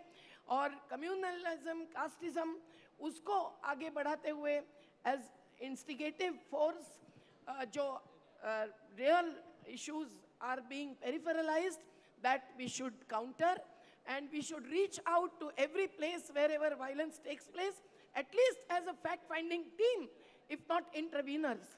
And that needs courage and commitment to use every kind of freedom and base our actions on every value that is not only in preamble, but many articles of the Constitution underlying fundamental rights and directive principles, which also state is duty bound to, invariably. Judiciary and executive should be separate is clearly stated in the Constitution. Point is, we also want judiciary and politics to be separate, and there should be no illegal, unconstitutional intervention that brings in white ant to the every pillar of democracy. तो बस जावेद अख्तर जी के गीत के 2 लाइनें यही है, एक हमारी एक है उनकी, मुल्क में है आवाज़ें दो, अब तुम पर है कौन सी तुम, आवाज़ सुनो तुम क्या मानो, एक हमारी एक है उनकी, वो कहते हैं भूले बिसरे मंदिर मस्जिद याद करो, हम कहते हैं बेघर बेदर इंसा को आबाद करो। जिंदाबाद। धन्यवाद सबको।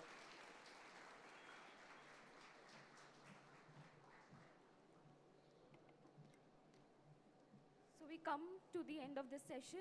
I would like to extend my heartfelt gratitude to all who have contributed to the success of today's deliberation. And further, we express our gratitude to our esteemed panelists for sharing their invaluable perspective on the fundamental rights and directive principles and citizenship. Your insights has enriched our discussion and inspired us to revisit our fundamental rights as a citizen of this country. I also extend my appreciation to all the participants for their active engagement, thought-provoking questions, and constructive contribution throughout the session. Once again, thank you everyone for being a part of this important discussion. We will proceed with our next scheduled session immediately. So I would request the moderator of the next session to kindly take over. Thank you.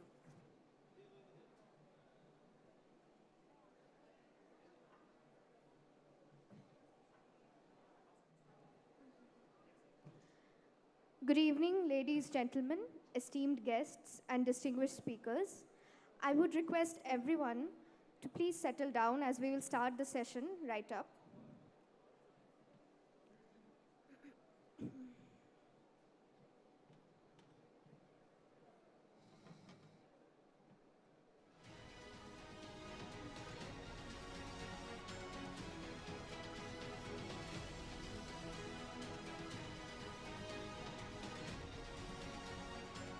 I would request all present here to kindly settle down. We'll start with the session right away.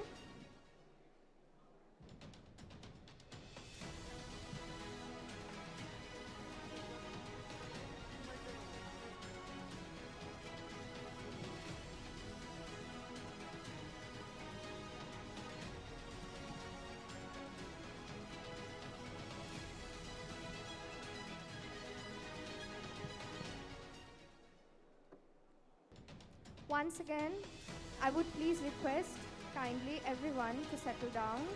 We would like to start the next session right away.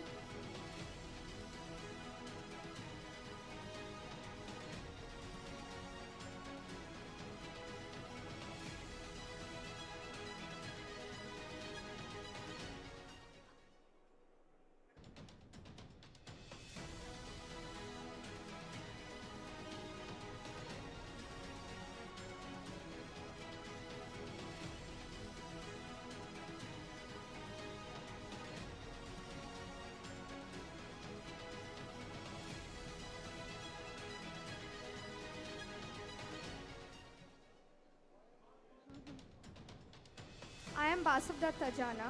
I am your moderator for this session under the theme Constitution, Welfare and Development. This session will focus on social and economic justice, which are fundamental principles that underscore the pursuit of fairness, equality, and inclusivity in societies. Without further ado, I would like to call upon the stage our esteemed chair, Shri Salman Khurshid, and our panelists, Professor S. Madheshwaran, Sri Nikhil De, Ms. Beena Palikal.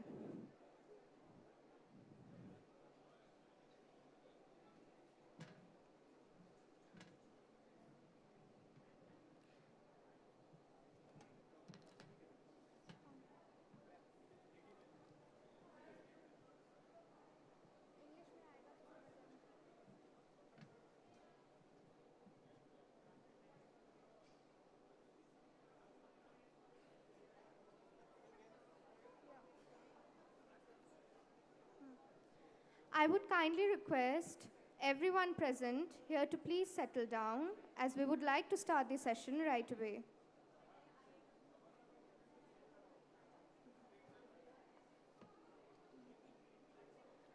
I would kindly ask everyone kindly to please settle down, as we would like to start the session right away.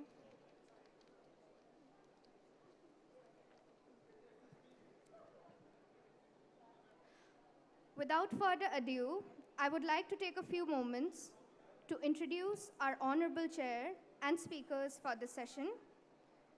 Shri Salman Khurshid, Senior Advocate, Distinguished Indian Politician, and former Cabinet Minister of the Ministry of External Affairs.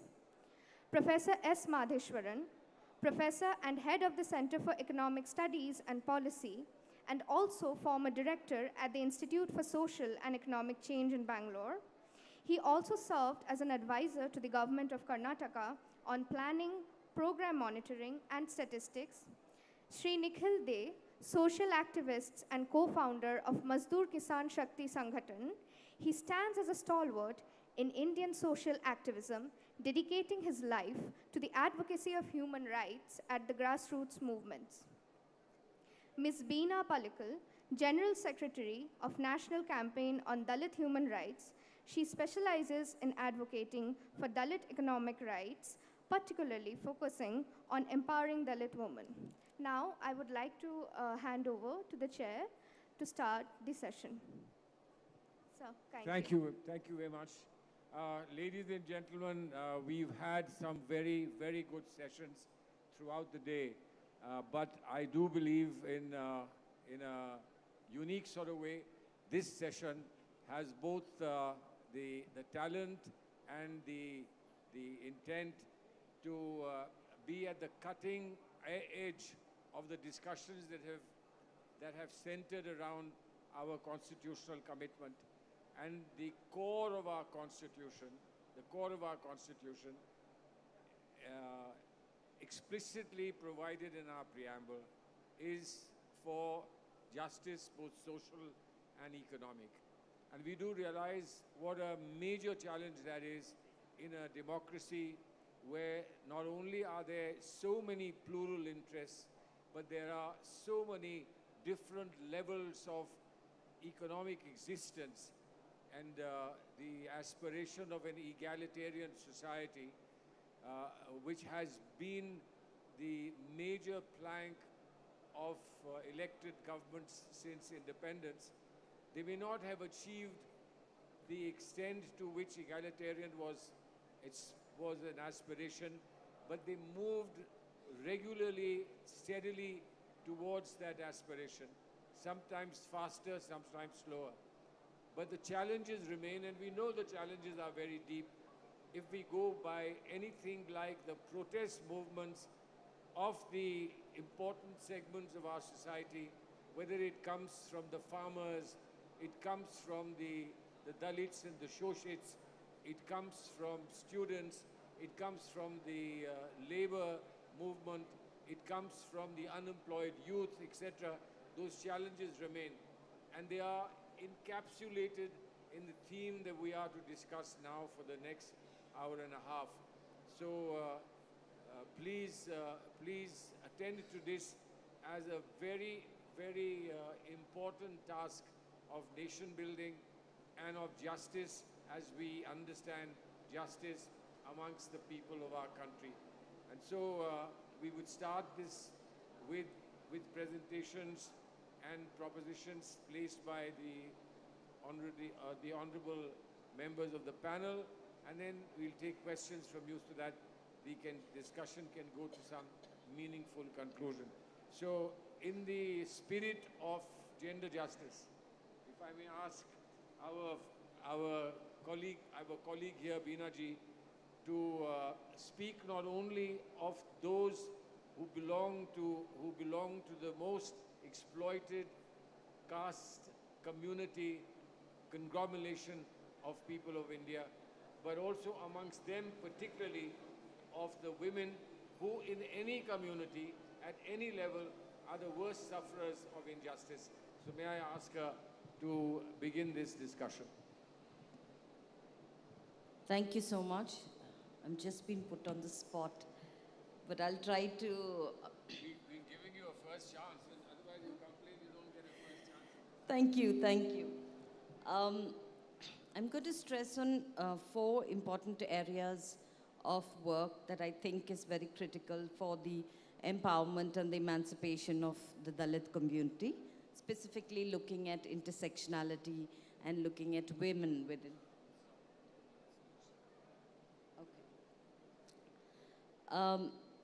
So for the longest time, I think I have heard schemes and programs. For example, when you think of women and when you're talking about, what can you support women in entrepreneurship? And the number one thing that I often hear is sewing machines, give her sewing machines or let her make baskets. And I've been hearing this since so many years that I've come to this work and probably even before that. While I don't think that this is not a strategy that we must not use, I mean, there might be women who are interested in doing that and so be it, and I think we should support it. But we've come to a point in the history of this country since independence where we have seen that we've even gone to the moon, and somebody said we are even going to the sun or, any other, planets in the space that we are planning to conquer. But we are still stuck in this basic thing of sewing machine and basket making. Today, I want to challenge all of us that can we look beyond that? Can we look a little beyond this and see what are the multi-pronged strategies that we can actually use for the emancipation and empowerment of the Dalit? Specifically, I'll stick to the Dalit community because that's where I work. And what can be the models of economic development? It was Indira Gandhi ji who started the tribal sub-plan in 1974, which was a plan. We have it in Rajasthan now, and we have it in Uttarakhand, Andhra, and Telangana. It's a very powerful policy. And that's why many times when I'm arguing with many economists and people who think that universalization is the best thing. You have a universal policy, everybody gets it, everybody, everybody is able to access this because it's universal. But the term universalization is a very beautiful term. But actually when you go to the ground, which we saw, for example, during the vaccine campaign that the country was doing, that many people in the far-off regions, in the mountains, people who were disabled, people who didn't know that such a vaccine campaign was going on, it was a universal program. But there were many people who were not able to access vaccine because of these different intersectionalities, whether they were disabled, whether they were people, the older people who couldn't travel to the clinics. We saw many cases like that.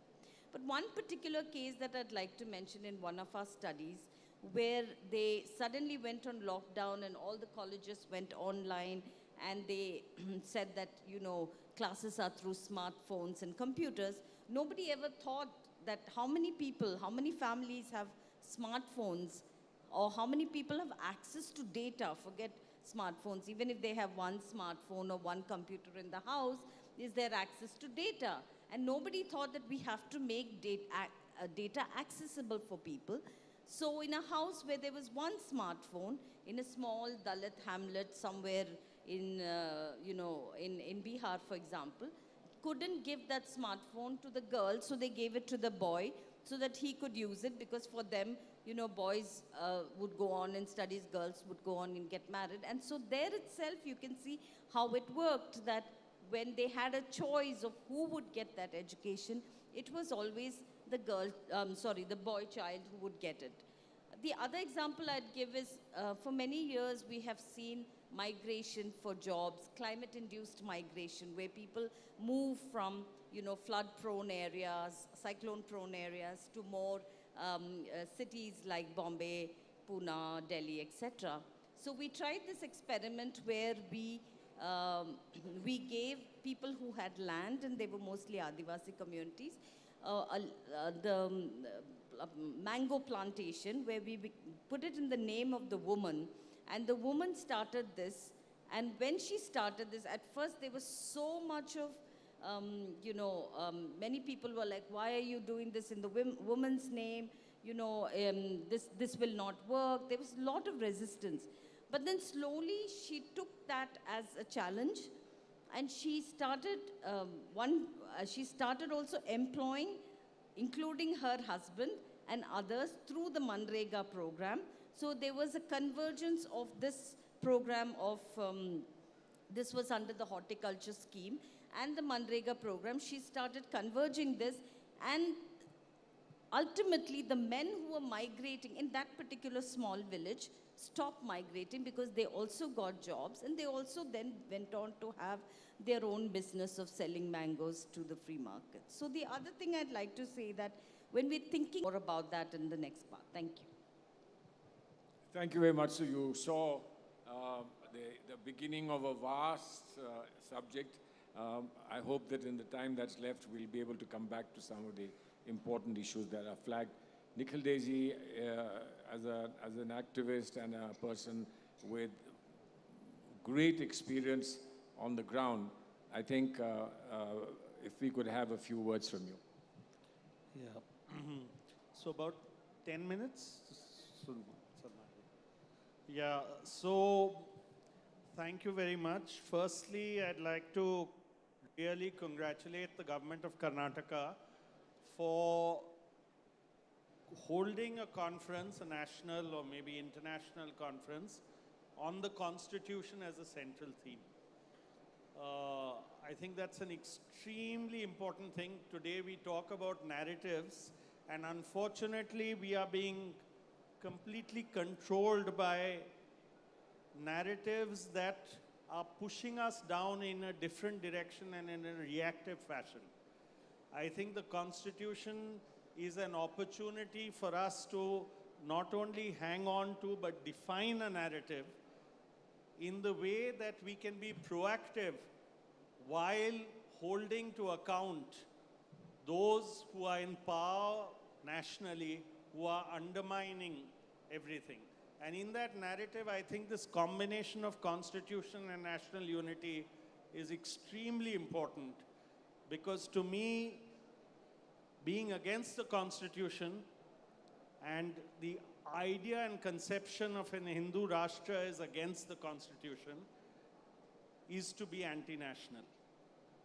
For all of us who have been called anti-national so many times, in so many ways, it is unbelievable that completely brazenly one ruling party goes around with an anti-national message, an anti-national narrative, an anti-national agenda, and gets away with it. So I think it is extremely important that today we are in a forum where there are political parties, where there are social activists, where there are citizens.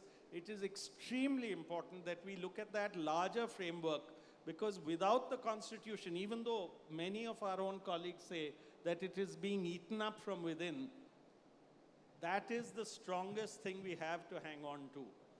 And it's something that is an unfinished agenda in a positive sense. And actually the little that is done has been done, and that was done during the national movement to make this country what it is. To make the idea of this country what it is being completely undermined as we watch in front of us. So there is nothing, I think, more important than this, to equate the two, that if we want national unity, we must have the Constitution in letter and spirit. And if, contrary to that, we undermine the Constitution, we are undermining national unity. The second point, I think, is to go back to Dr. B.R. Ambedkar and in this session, which actually defines this session to me. Because at the time, those are famous lines, everyone in this room must know it fully, but it is worth coming back to them, that our biggest challenge as we face our new constitution is that we will have political equality of one person, one vote, but we will have immense social inequality and immense economic inequality. This session deals with that issue of social and economic justice And obviously, there can be no justice without equality.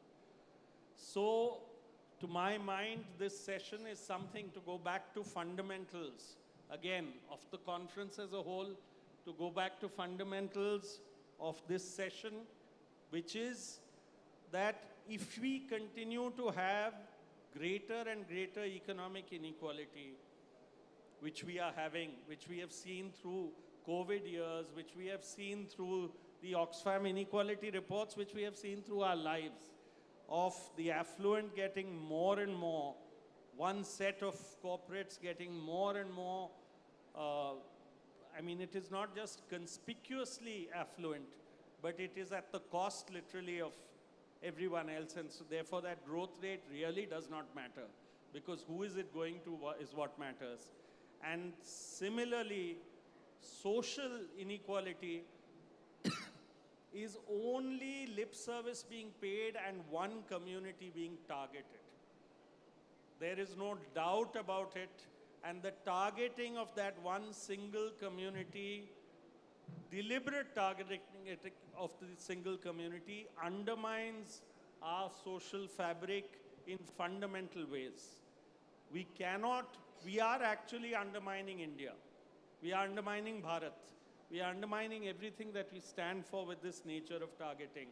And therefore, this idea of social and economic equality and the idea of the Constitution and national unity is the idea of the fraternity in our Constitution, which says that if you ensure the dignity of every individual, only then will you have the unity and integrity of the nation. And therefore it is dignity of Dalits. Therefore it is dignity of women. Therefore it is dignity of minority communities. Therefore it is dignity of nomadic communities. Therefore it is dignity of children, of every kind of marginalized community individually. It is not until we have that idea of fraternity in letter and spirit that we can really get it. I don't want to take long, and I want to say only one more thing, and then if there are discussions, obviously I'll speak, is that we are now facing an election, a national election. We cannot have this kind of discussion just in the air. We have to be able to see how this agenda can actually be furthered. And there is a government that is doing it. That government can, and there is an opportunity through practice to actually show how things can be done. It is also through practice to show the contrast between what a government that will work for social and economic justice and a government that will only pay lip service for being able to try and get votes or garner votes, or to show some completely symbolic representation. We have to be able to show it, and from our experience, and I think I would like to say that there are certain kinds of things that were done in the state of Rajasthan that I'd like to bring it forth, where, and I know that various people, there are various conversations going on about manifestos, that these have been laws that I will only mention laws. The Congress party has talked about guarantees. That discourse is being taken away to the guarantee of one person, and just as a language of putting himself further and further. The UPA government, in which many of the people in the India Alliance who are here brought in a series of rights-based legislations. And I think the furtherance of the constitutional framework came from the unfinished agenda of our directive principles of state policy. If we look at that, again, it was a very, very important part of our constitution. We did not do it until those UPA years. And in those UPA years, whether it's right to information, whether it's employment guarantee, whether it's Forest Rights Act, whether it's right to food, whether it's right to education, social security, street vendors, there are n number of legislations that came in that are the most significant thing for people since independence had happened. But we have a political framework that neither claims it nor takes it forward. That's a tragedy. And we cannot we cannot have this session either by saying that we will only talk about these things and not actually take them to the people as the real constitutional agenda, as a real agenda of social and economic justice, as the real agenda of empowering people and standing behind them. And I will say very briefly, there are 4 laws I will mention from Rajasthan that came forward, and those 4 laws, in a sense, take that agenda of UPA forward. The first was the right to health. The right to health law was enacted with a lot of opposition.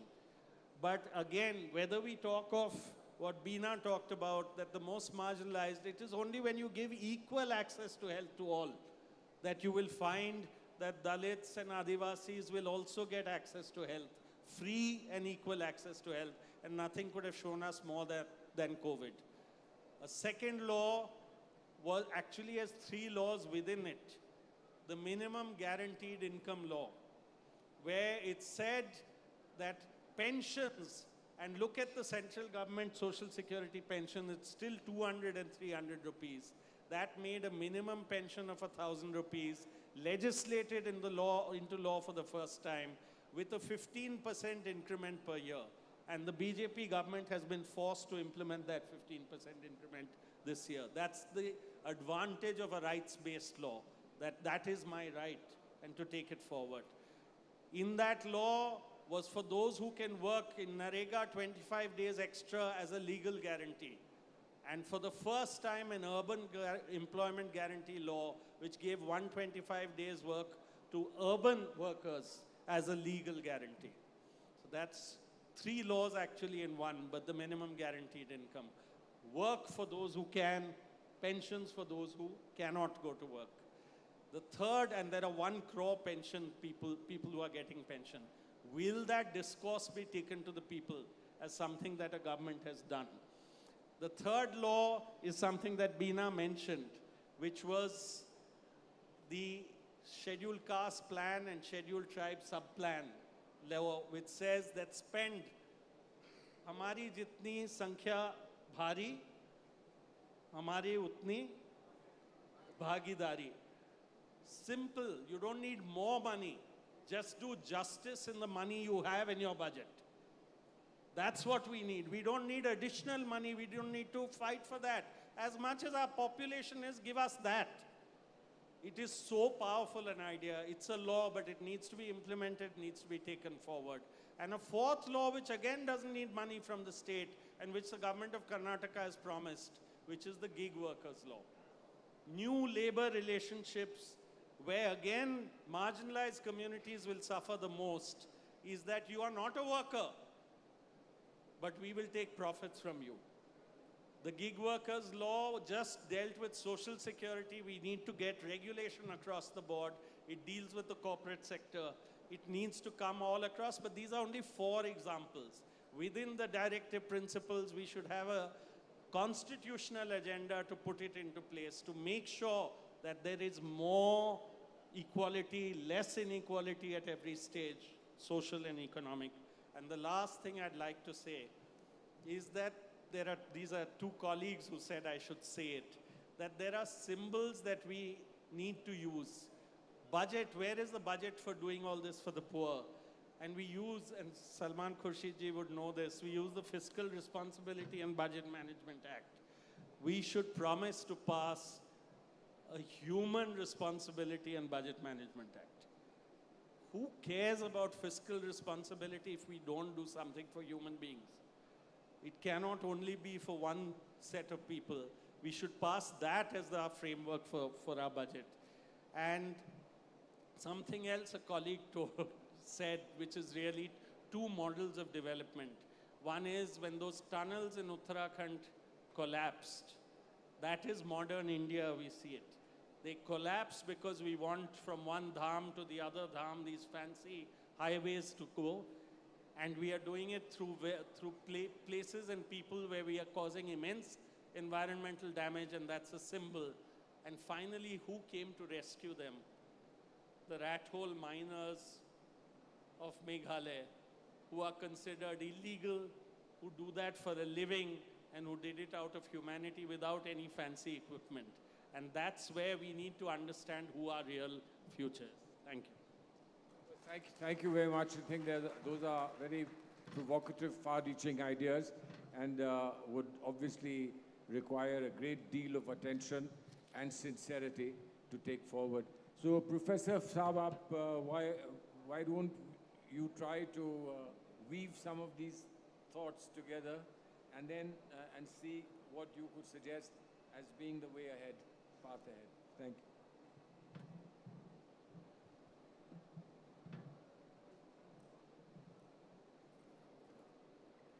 Good evening, everybody. Respected Chairman and other dignitaries on the dais and off the dais. At the outset, I thank the Government of Karnataka and my ISAC team, Professor Thorat, and my colleague, Professor Krishnaraj, for the opportunity to say some few words about in this convention, Constitution and National Unity Convention. Of course, my presentation basically based on the recent book written by me and Professor Thorat on scheduled caste in the Indian labor market, employment discrimination, and its impact on poverty. Of course, I would like to connect to this Constitution, whatever the book which we have written. Of course, all of you know that's Article 14, Article 15, Article 16, what it extends the right of equality of opportunity of employment or appointment under the state. And as a researcher, as an economics professor, of course, I'm specialized in econometrics. I do measure a lot of things. Measuring poverty, measuring employment discrimination, measuring wage discrimination, and it relates to public policy. When I talk about the inequality nowadays in the Indian context, over the period of time, we, the economists, we talk about the inequality of outcome. But very few people, they talk about inequality of opportunity. Now, all of us know that the inequality of outcome and the inequality of opportunity are two sides of the same coin. So when we talk about the policies and programs, I think we have to make use of both the results from inequality of outcome and inequality of opportunity. We should not think of the one side. Keeping this in view, the Equal Employment Opportunity Law and policies have made some progress in promoting diversity, inclusion, and equity in the workplace. But the Constitution of India guarantees equal rights to all citizens and prohibits discrimination on the basis of caste, religion, and gender. The government has established several institutions to promote and monitor equal employment opportunity. However, most of the private sector and the companies still face challenges in implementing this equal opportunity law policies and practices, such as resistance to change, lack of awareness, unconscious bias, limited diversity in hiring, and lack of accountability and external factor. Because every topic is a broad topic, which I don't want to take much time. Because of paucity of time, I just wanted to say a few words about the results of the book, what we have written, and connect to the Constitution and the national unity. Of course, Madam was chairing last session. What I could make out from the last session is that the two policy directions have emerged in India. One is economic empowerment, another is equal opportunity. But providing equal opportunity through instruments like reservation, there is a considerable disagreement among the private sector leaders. And reservation policy is confined to the tiny government sector, and as Madam was saying, that the vast private sector remained outside the purview of the reservation policy. Whereas if you look at the other country, Netherlands, USA, even our neighboring country, Malaysia, there are several examples. The other countries, the affirmative action policy has been put into practice both for public and private sector. Of course, our chairman must be knowing in 2004, sir, there was views have been expressed both in favor and against the reservation in the private sector. The Employers Association have particularly opposed this view. I think you know that, and you are the minister at that time.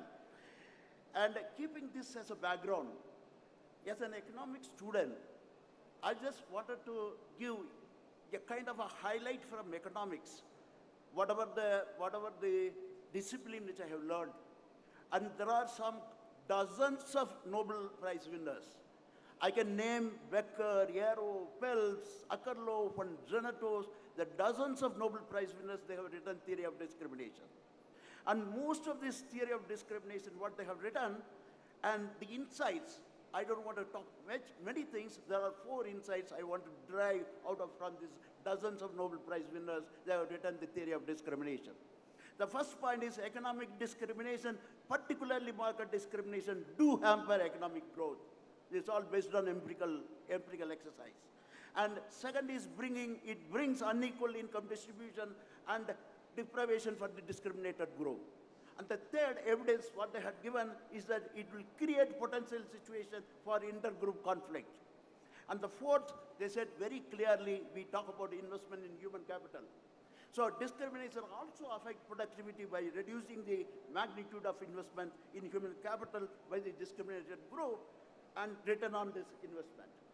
So while drawing the insights from this theoretical insights from the Western theory, these are all Western writers and the Nobel Prize winners. They have written the theory of discrimination. Of course, the first Nobel Prize winner is Darius Becker. He was stating that taste for discrimination, T-A-S-T, taste for discrimination. This is a word, still it prevails in India, which he has written long back in 1970. There is a taste for discrimination. And by looking at that, several questions in our society, it comes even to our government. What are the 3 questions which I want to put forward, and I want to give some empirical evidence? I will take some another 2, 3, 5, 4 minutes, and I will complete, sir. The 3 question is important. Why the government in developed and developing countries concerned about economic discrimination? Second question is discrimination only an equity issue, or it also involves economic cost to the society? And third, are the costs it imposes on the society more social and political than economic? So given this question, of course, we should not forget about our Dr. Ambedkar. We have seen as an economist the close look at the Western theories and theory of discrimination. When I come to our Indian context, we should not forget about Dr. Ambedkar's thought on discrimination. Of course, I don't want to say many things because most of the audience, you know Dr. Ambedkar's writing. If we close look at Dr. Ambedkar's memorandum, South Borough Committee, revision of Indian Act 1919, and the second attempt was made to revise Government of India Act during 1930-31, and Simon Commission in May 1928. And final statement came in 1947, the state and minority. What are their rights and how to secure them in the Constitution of Free India? At the time of framing Indian Constitution, that has come into the mind of Dr. Ambedkar. And he has suggested many remedies. Of course, I don't want to go to all the remedies, what he has suggested, all of you know that. Which the kind of a remedy, when you talk about the legal safeguard against the practice of caste discrimination, that are also suggested both for private and public sector. All of us know that we talk about reservation in the public sector. And way back in State and Minorities, page number 396, 1979, please listen, the quote begins, Dr. Ambedkar writes, discrimination against citizens by government officials in public administration or by private employers in factories, under commercial concerns on the grounds of race or creed or social status should be treated as offense. So keeping this in mind,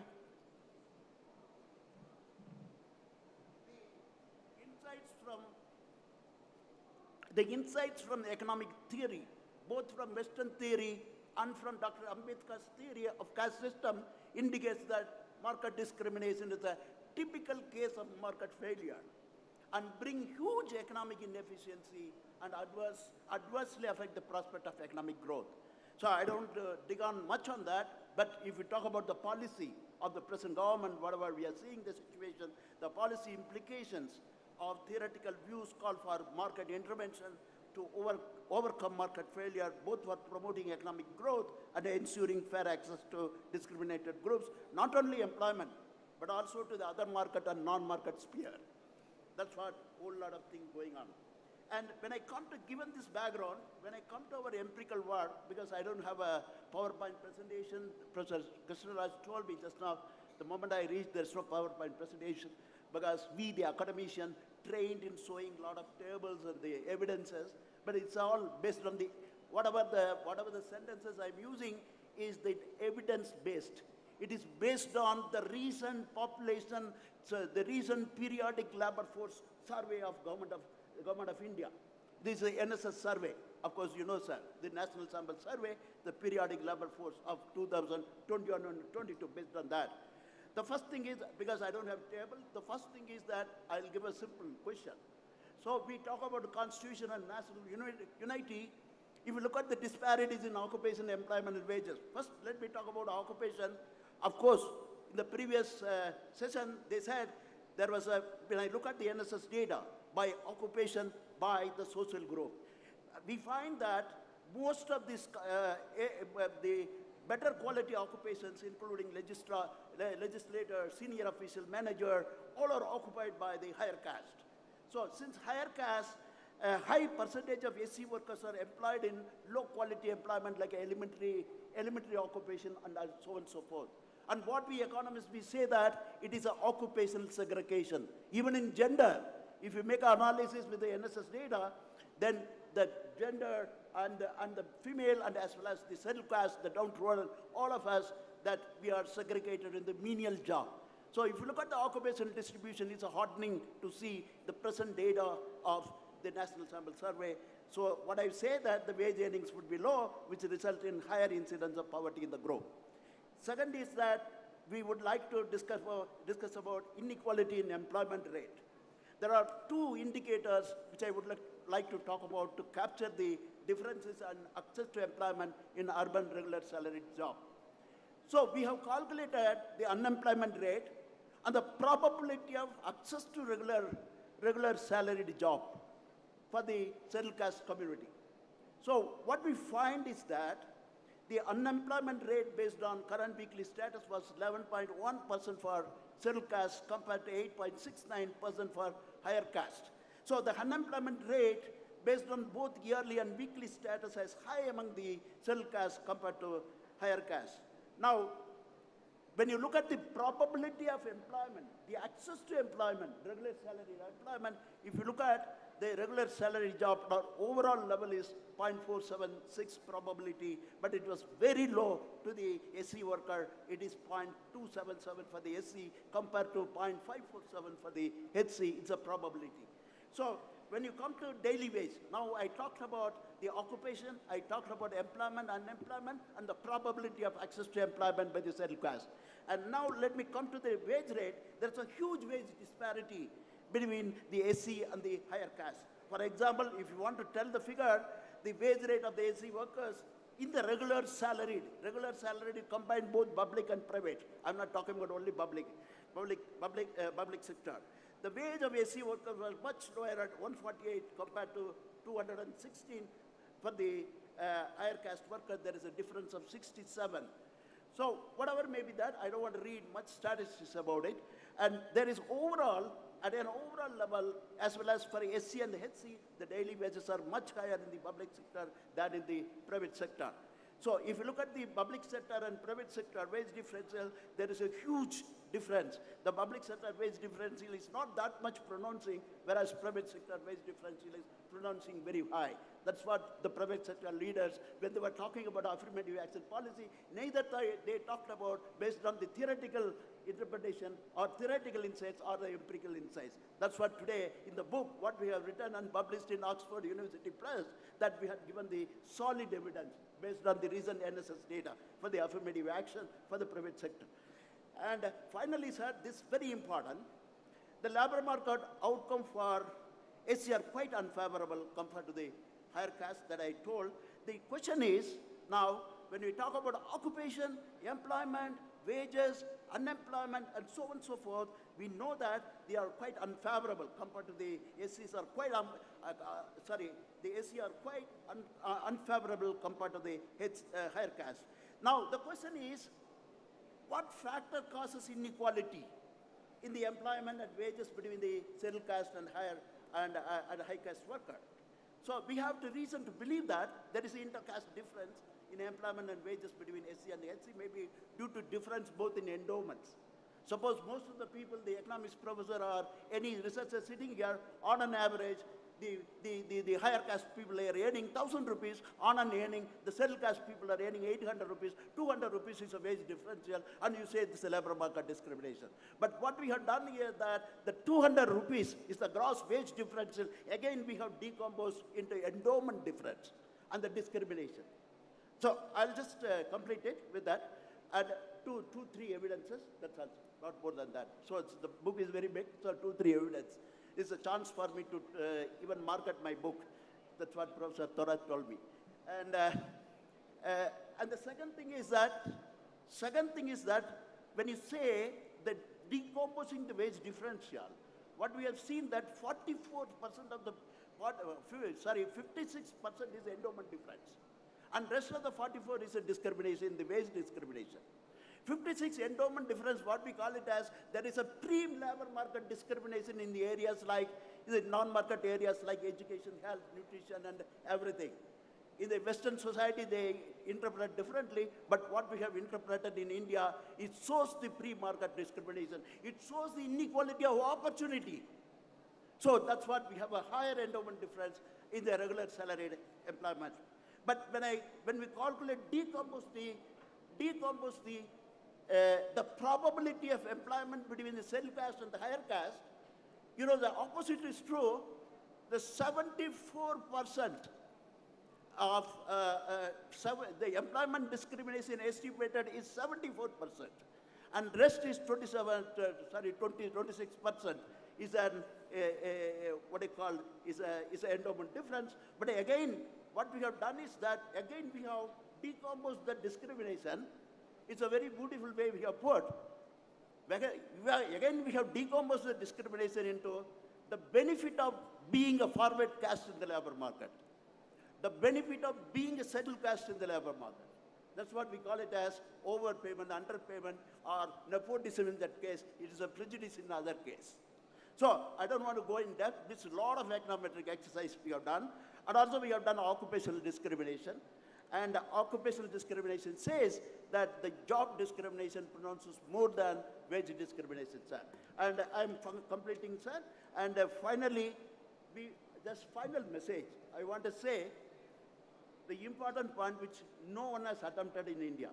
The impact of employment discrimination,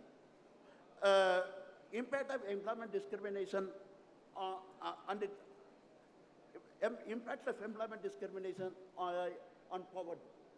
So I just wanted to only say 2 lines, not more than that, because I want to give the evidence of that. See, I want to say discrimination-induced poverty. What we have done is that we have estimated wage discrimination, we have estimated employment discrimination, and we calculated the total income loss. And then we have found with the discrimination and without discrimination scenario. And what we found is that the figures imply that in terms of 1.9 million scheduled caste workers would have been out of poverty if they were not discriminated in employment and wage rate.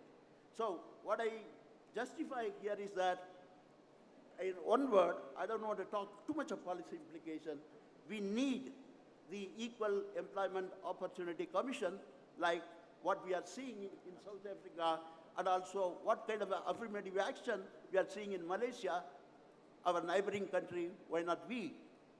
So we can incentivize the private sector to implement affirmative action. So there is no, so this kind of a debate is keeping on going. Of course, it's a high time for the Karnataka government to talk about the reservation for the private sector. It'll require many more books to take these ideas forward.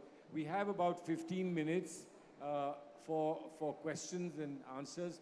If you have a specific question, not suggestions, please, questions. and please direct them at the distinguished panelists that you want the answer from. So, yes, please.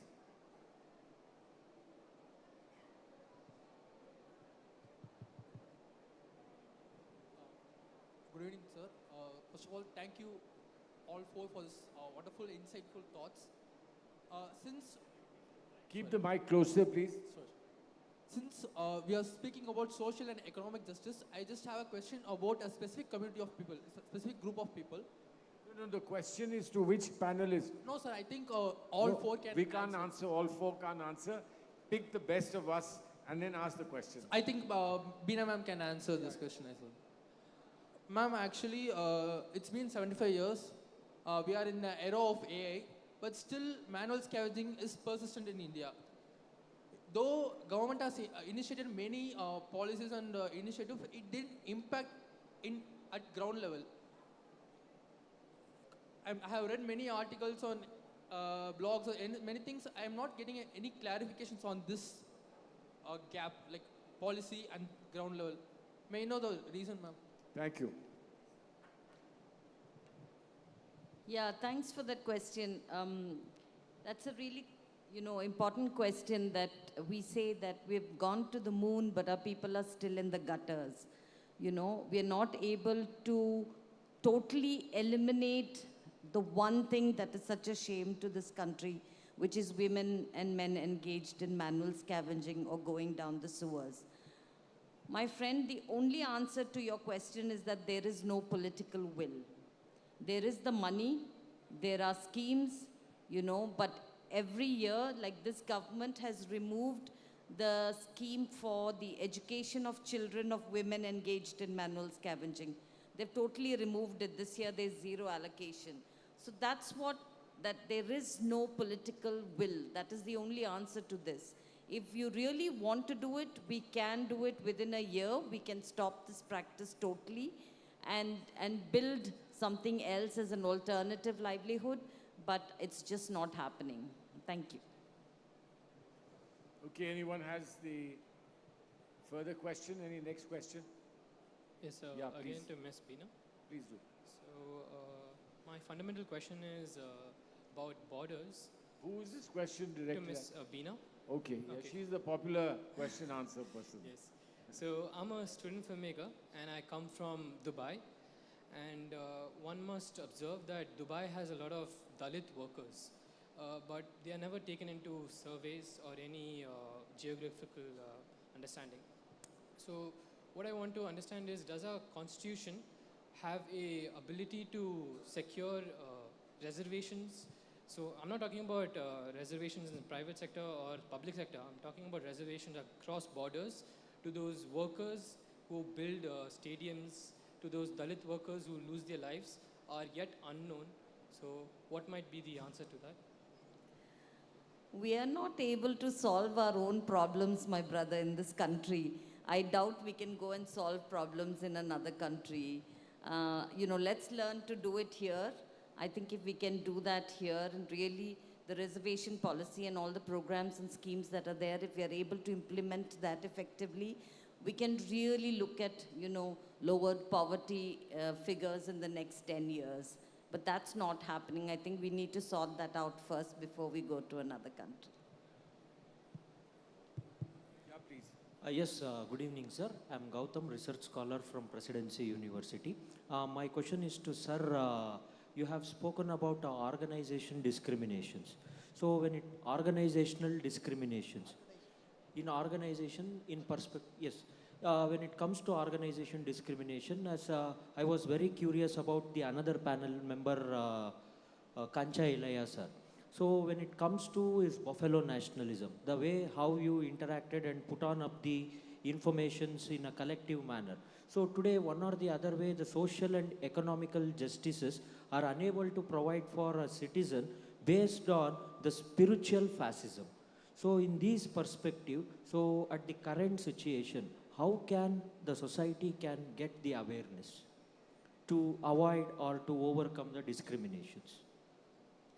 So it's a very interesting question. And also Because, one second, because at the same time, one way it is spiritually dominated, where social equalities have been deprived, and at the same time, when it comes to Beena Madam's perspective, the gender deprivation is also under process, where it starts from the individual perspectives from their self. Okay. Yeah, So get the answer. let Get me- the answer, please. Yes. Let me answer to your question. You are talking about the organization in the sense that I'm talking about the private sector organization. So that's what you mean to say. So what I wanted to say to you as an answer is that I said one thing is that endowment improvement is necessary. Endowment improvement is necessary, but not sufficient. Because even with the equal endowment, similar endowment, the SC have less probability in access to employment. In wage earning due to differential treatment linked with the caste prejudice. For example, insiders, for example, the very great labor economist, Professor Popolo, was saying that endowment difference is a necessary but not a sufficient condition. Because most of the insiders or the particular caste group, they will give the other scheduled caste and other minority group, they don't get insider information. So asymmetric information to these people are very, very vital. So that is the reason most of the time the deprived community and the minority community, they don't get information. And recently, Professor Thorat and myself, we have conducted, that is a study called correspondence study. 400 advertisement, we have sent an application, duplicate application. We have created with a Muslim name and with the SC surname and Brahmin surname applying to the same advertisement. Whatever the probability of calling for the interview itself is an outcome in the research. So we found that 16% out of 4,000 applications, 16% probability from the MNCs and the private sector with the SC surname. For the Muslim surname, we found that only 12% call rate. So this itself says that there is a caste prejudice. If you ask private sector, organization discrimination, they will say that we are not, in the application, we are not asking the caste and religion. But the thing is that when you ask Bajaj company, you will say that 35% of my workers are OBC. How come you're not asking the caste? How come you know that 35? If you look at the recent CAI data, Confederation of Indian Industry data, that shows that 35% of the people are in my Bajaj company, OBC people. How come they know? So the thing is that there is a taste for discrimination. What Professor Becker said, that is still prevailing, which is consonant with Dr. Ambedkar's ideology. Thank you. Do you have any more questions, please? I'll just say Meera ji. that what Nikhil bhai said is true, that during the UPA regime, a number of laws were passed. As a result of the people's struggle outside, संसद बाह्य राजनीति से संसद के अंदर भी कुछ होता है. लेकिन implementation of those acts is also not 100%. Now when the alternative economics, alternative development paradigm and alternative politics also is thought about through alternative alliance, does that alliance have evolved? Have they evolved a concrete agenda, time-bound plan, which will give hope and confidence in them by this thing to implement those acts, if not bringing in new acts? Because we see that even in the situation of casteism and communalism, which is really, working as a white ant into the society, reaching out immediately, bringing out the truthful fact-finding report is rarely done even by the opposition parties. So we have to play always the role of an opposition.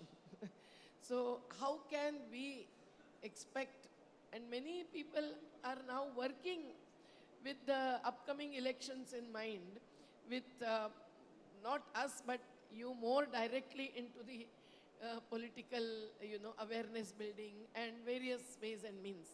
So can we not insist on that, and will there be? I think Salman Khurshid ji can respond to this much better, because you are a part of them. I've taken off the hat, so my job is only to pass it on to someone. So Nikhil, You have the right to conclude. will respond. You know, the problem, problem, frankly, is that there was a sensitivity in government, in the UPA government. I don't want to praise it as a political thing, but the facts were there was a sensitivity to what you people were demanding on behalf of the people on the ground, who perhaps were not able to voice their own concerns, but they communicated with you, and we accepted that this communication was a genuine one, and what you were representing was the voice of those people, and we responded. I think the problem was that we created the laws, but we didn't create the ideology and we didn't create the structures that would implement those laws. And partly the trouble was explained to us whenever we asked. It was explained in terms of India's federal structure.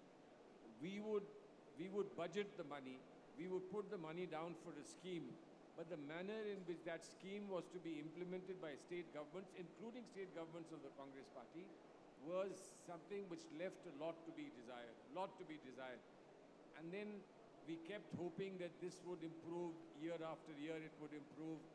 A lot of the economists said to us, in the first year, there isn't an absorbing capacity of the states of more than 5%. Right? So it'll have to be, the budget looked ridiculous, that out of a huge amount, only 5% was being allocated for that particular year. And we were told that this would, over 3 years or 4 years, it would be spread into the entire amount going. But there were major problems of transmitting from the center the intent to the implementation, so the lab to the land kind of transfer was very poor. And we suffered. In some cases, money, including Dalit sub-plan money, was used for other things. And that I think made us pay a very huge cost of faith amongst the people. But it's an experience from which much can be learned.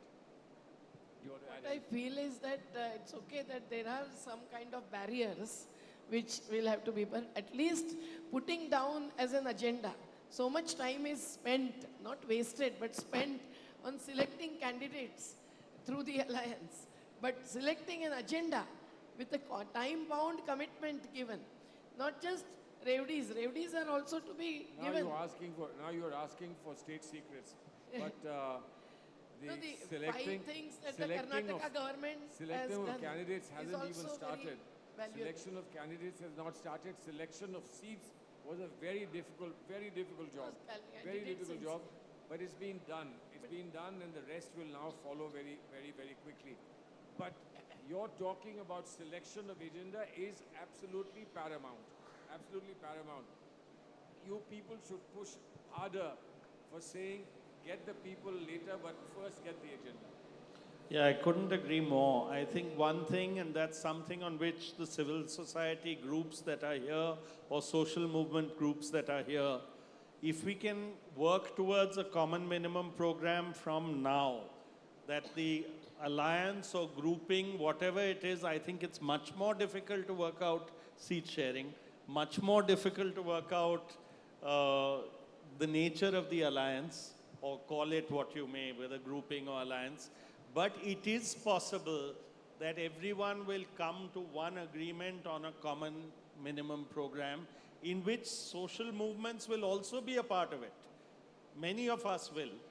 And that is something that can go, that on that common minimum program, there is a united voice.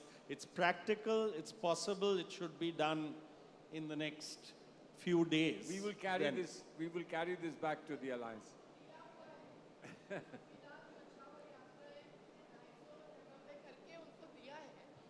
We will give you tomorrow a copy of it. And we can sit together.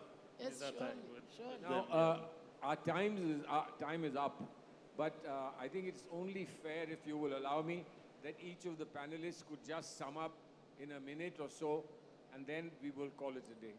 Sir, please. Just like summing up. Yeah. As far as this panel concerned, economic and social change. We talk about economic and social change. I talk from the equality of opportunity. So unless we think of the equality of opportunity, and we may not be able to achieve the kind of, the constitution and the national unity. This is my first thing. And second thing is that as far as the employment discrimination concerned, unless we have the, as I said in my final statement, that the Employment Equality Commission has to be set up in such a way that if you look at other country, and also the affirmative action we have to follow, at least from Malaysia. So these are all the things that, we are learning out of from the best practice, and as well as from what we need is from South Africa, the Equality of Employment Commission. So it is beneficial both for employees and companies. So I don't have to elaborate more. This is beneficial for both for companies as well as for the employees, because if they employ with a diversity, they will get more profit. The example is Walmart. Thank you.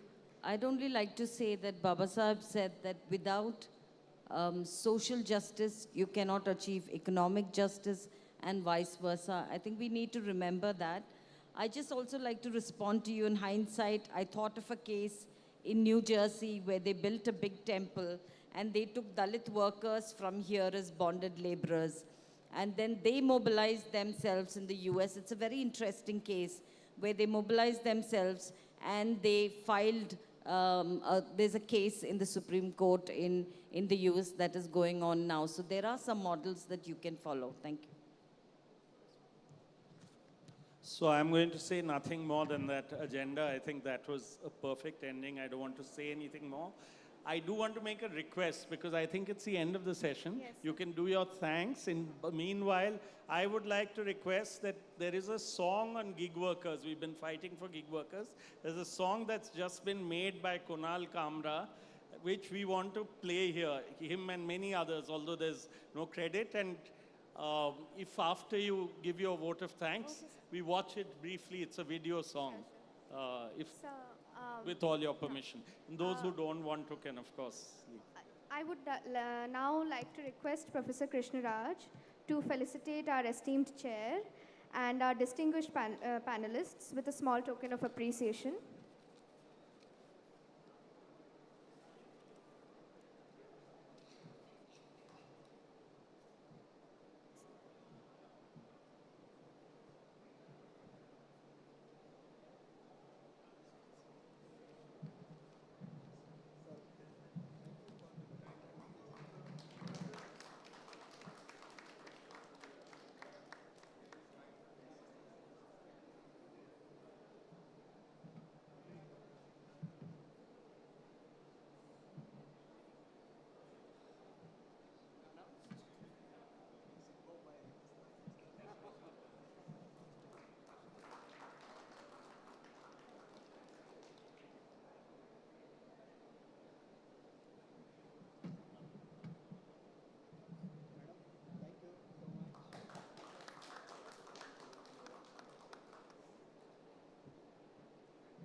So is it loaded, Kush?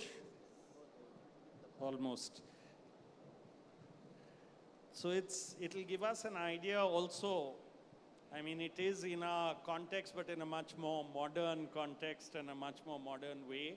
But what these new forms of employment actually mean in terms of dignity and justice, and what is the justice that this new form of employment is. Yeah, it's done, ready, so we can play. ठेकेदार चाहते हैं कि आपको लगे कि आप स्वतंत्र हो। सोचो, गिग वर्कर अगर स्वतंत्र है, तो कैसी स्वतंत्रता है, जो वो खुद ही महसूस नहीं कर पा रहा। ठेकेदार बोल रहा है, आप स्वतंत्र हो। बेवकूफी की बात है ना, क्योंकि जेल में कोई जेलर रोज रात को चिल्लाता थोड़ी है कि आप जेल में हो। वो तो उन्हें पता है ना, वो तो उन्हें पता है, वो तो उन्हें पता है। हमें हमारा सब चाहिए।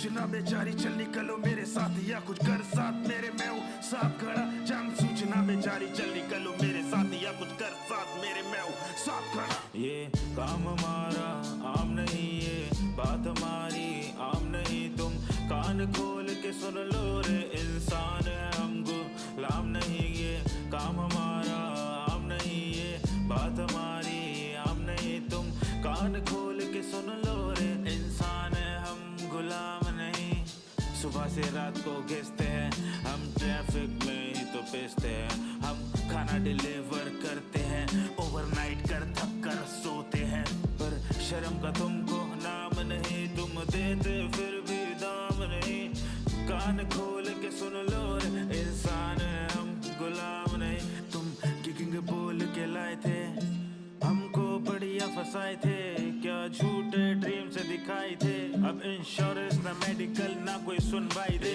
मिनट का भी आराम नहीं तुम देते फिर भी दाम नहीं तुम कान खोल के सुन लो रे इंसान है हम गुलाम नहीं हार माननी नहीं आंसुओं को रोकना नहीं हाथ थामना उसका जो रोते दिखे पहले तेरे ही हाथों से ये खेत थे बोए अब ये हाथ वही है बस एक हाथ में है क्लच और दूसरों में सपनों का सच सपने सभी ने दिखाया बोला राइडर तो बन जाएगा तो जिंदगी हो एकदम कड़क रेटिंग हो जाए जो हाई तो यहाँ पे बन जाए डिलीवरी पार्टनर कस्टमर तो देवता है जो टिप तो हाँ छोड़ो पानी भी नहीं पूछता है बिल्डिंग बोले 7 माले चढ़ के ही जाए चारे तेरी जिंदगी में काबिल लिफ्ट नहीं लिखा है अगर कस्टमर कहे 300 फीट नीचे खड़ा मैनेजर पूछे मुझसे जा पाओगे क्या आज मैं थक सा गया हूँ काम पे रुक सा गया हूँ 17 घंटे ऐप खोला पर घंटा 4 बारी बजा हमको बिल्डिंग में घुसने को 25 परमिशन लगते हैं न लिफ्ट अलाउड सीढ़ी से माले ही चढ़ते हैं ड्यूटी पर रहते हैं दस्ताने कस के सर्दी बरसात हो हम नापते ये रस्ते स्टार्टअप हीरो बनते हो और अपना कोई नाम नहीं तुम कान खोल के सुन लो रे इंसान है हम गुलाम नहीं मुझे चाहिए पेंशन ना कि फ्यूचर की टेंशन मुझे चाहिए सिक्योरिटी मुझे चाहिए छुट्टी मुझे चाहिए तेरे नजर इन हाथों पे अब मैं जग गया हूँ कब तुम जागोगे खाना बनाए कोई और किचन चलाए कोई और खाना पहुंचाए कोई और तू बस ऐड बनाता अमेरिकन कंपनी के कोड चुराता कोई मर भी आ जाए तो कोई घर नहीं जाता मैनेजर बताता राइडर रैश चलाता पार्टनरशिप में कोई मर भी आ जाता तो कोई घर नहीं आता जिन आंखों में आज पेंसिल पेन या पेंट ब्रश उनको रास्ता दिखा जिन आंखों में है उम्मीद और हाथों में किताब और लैब में हाथ तो बटा जय भीम जय संविधान सूचना में जारी चल निकलो मेरे साथ ही कर साथ मेरे कुछ मैं हूँ साथ खड़ा जान सूचना में जारी चल निकलो मेरे साथ कुछ कर साथ मेरे मैं हूँ साथ खड़ा हमें हमारा सब चाहिए हमें हमारा हक चाहिए हमें रेटिंग नहीं हक चाहिए हमें रेटिंग नहीं हक चाहिए स्विगी के गुलाम नहीं जोमेटो के गुलाम नहीं हम डंजो के गुलाम अर्बन कंपनी के गुलाम नहीं ऊबर फाउंडर ओला फाउंडर के गुलाम नहीं ब्लिंकिट रैपिडो अमेजोन के गुलाम नहीं हम फ्लिपकार्ट के गुलाम नहीं हम मिंत्रा के गुलाम नहीं हम फार्मेसी बिग बास्केट हम किसी के गुलाम नहीं पोर्टर और सेप्टो के भी गुलाम नहीं हम किसी के खिलाफ नहीं पर हम गुलाम नहीं ठेकेदार चाहते हैं कि आपको लगे कि आप स्वतंत्र हो सोचो गिग वर्कर अगर स्वतंत्र है तो कैसी स्वतंत्रता है जो वो खुद ही महसूस नहीं कर पा रहा ठेकेदार बोल रहा है आप स्वतंत्र हो बेवकूफी की बात है ना क्योंकि जेल में कोई जेलर रोज रात को चिल्लाता थोड़ी है कि आप जेल में हो वो तो उन्हें पता है ना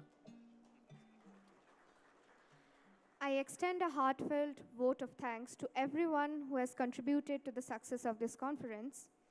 Today, as we come to the close of this enriching event, it is important to acknowledge the collective efforts that have made it possible. First and foremost, I would like to express our sincere gratitude to all our distinguished speakers and panelists who have generously shared their insights with us. A special word of thanks goes to the organizing committee, volunteers, and support staff who have worked tirelessly behind the scenes to plan, coordinate, and execute every aspect of this conference flawlessly. I hope this evening was enriching and rewarding to all of us. Once again, I place on record our gratitude to all those who have been involved in today's conference. Thank you so much and have a very nice evening.